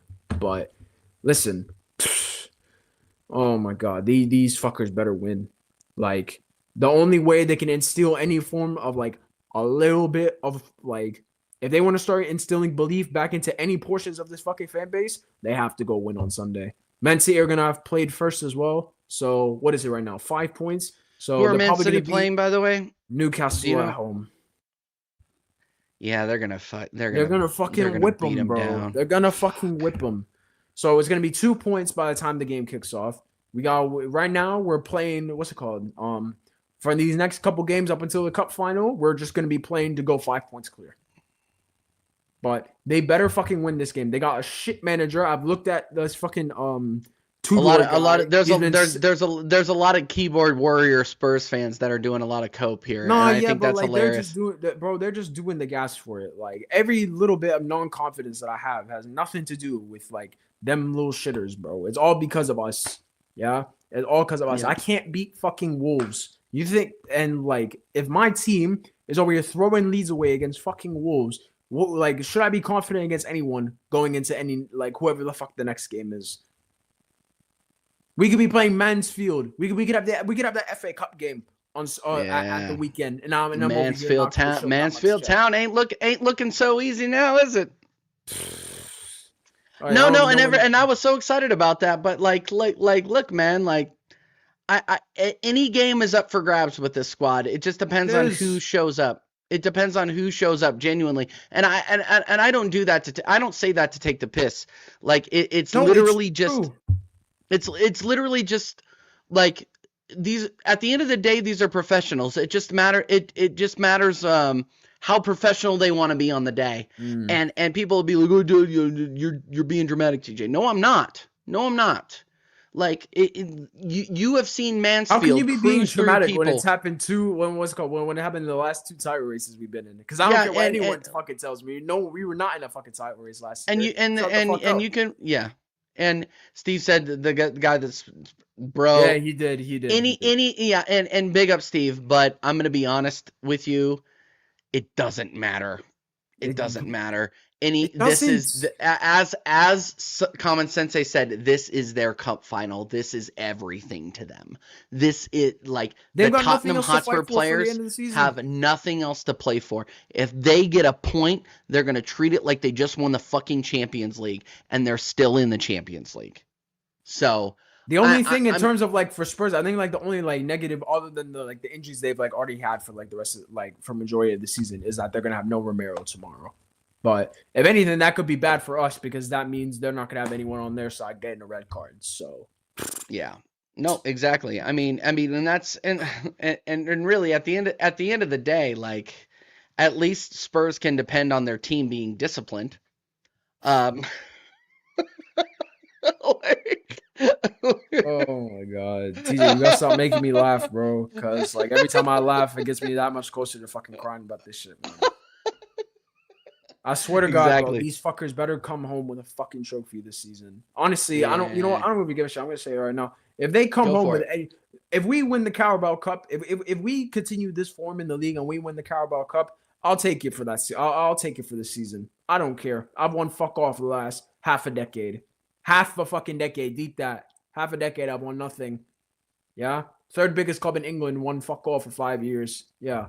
All right, man. But what's it called? If I win, But apparently, if I won the League Cup and the FA Cup this year, I'm supposed to be over here, sat here bitching. Yeah. All right. Yeah. Nice, man. Yeah. Fucking. Yeah. Oh, my God, bro. I can't deal with this shit. Like, Common Sense, you're over here saying 6 years for that. Brother, What were the years before that? Someone, but if you can reply to me with a competitive trophy that we won over them last 5 years, then I'll actually listen to this, FA bro. Cup, hee hee. I keep saying it, bro. If you are fucking homeless, who the fuck are you to be crying about getting a $10 bill from the guy on the streets?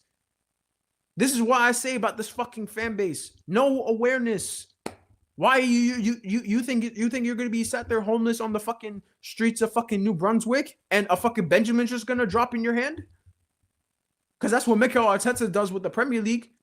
Oh yeah, let's just wait for it to fall into us. I'm gonna over here throw some shit away. I'm gonna throw points away, throw all my margin for error away. And what was it? Was it in the space of a week? Let's just throw away our margin for error away for the rest of the week. And now we gotta go do a similar run of form. Granted, it's a bit easier because what's it called? That 23-24 season, it was 16 out of 17. It's not as many games as that point, but we're nowhere near that team. Like TJ, we were talking about it earlier. We were emptying stadiums. We were emptying stadiums that season. Fucking winning 6-0 and 5-0 for 3 straight weeks. But hey, man, can't beat fucking Wolves and conceding 2 goals to them. A team that lost 12 straight league games at one point this season.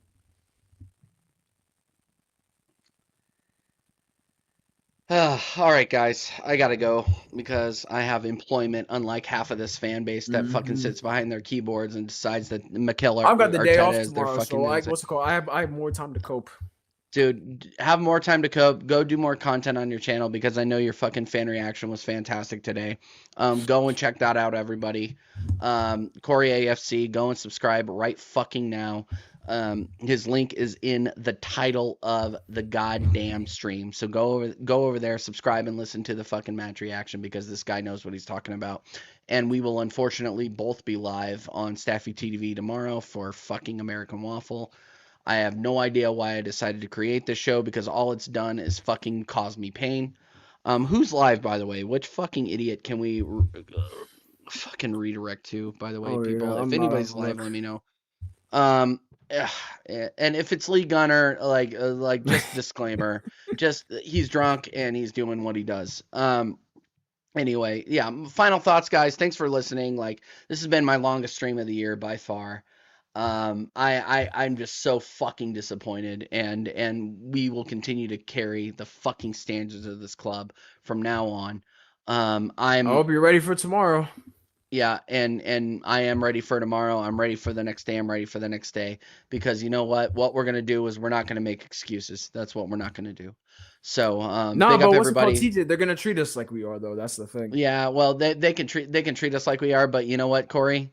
You know what's gonna be great is going to fucking jail because of my. Oh, I can't. I don't give a shit. Comment Sensei or whoever is in this chat that's gonna be in there for American Waffle tomorrow.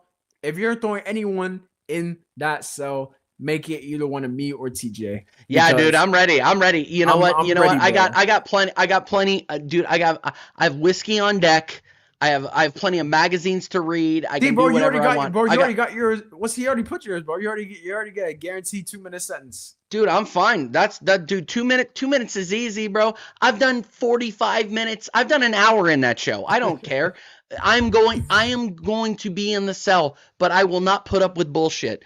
And if anybody wants to send me to the cell, totally fine. Yo, hold on, put up Joe's comment real quick because that shit made me laugh. Bro. What is it? What is it? What is it? Corey, are you ready for No, everybody. Because I'm gonna pull up with this tomorrow because that's totally fine. I don't know what they're doing a little fucking celebration for, but literally, bro, like I'm fully ready for jail tomorrow. Like I don't give a shit, man. We're ready. We're ready to go, you know? And at the end of the day, me and Corey hold up the standards of this club, and that's all we can say, and we'll take the lumps for it. But anyway. Yo, Kel, you said top or bottom bunk? Top, bro. Me not on the bottom. That's crazy.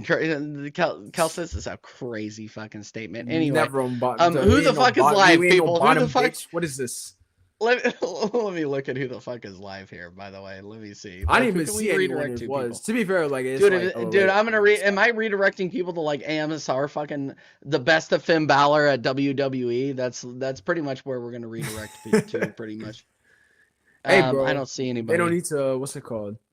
Hey, you see, this is what I'm talking about. He's over, bro. Elias put bottom bunk is easy to see, but that's not the point, bro. You know what? Never We'll bottom go. You bitch. know what? Never bottom We'll go bitch. ahead and redirect to Lee because he's live and there's no other fucking Arsenal loser live. So we'll go ahead and redirect over to Lee. Go over there and say TJ Warner TV Everyone raid. else has had enough, bro. Everybody else has had enough. Go over there, say hello, and fuck it. Anyway, we'll see you over on American Waffle Oh tomorrow. my, wait, hold on. Before we go, real quick, just Go one ahead. last thing on this American Waffle, bro. You know what the Go worst ahead, part go I've ahead. noticed is, yeah, Go ahead. we're the only team that's. I'm pretty sure we're the only team that's played this week. We are because it We was are. it was a it We was don't a have a it was fucking a Newcastle. We don't have a you Newcastle. know Rep.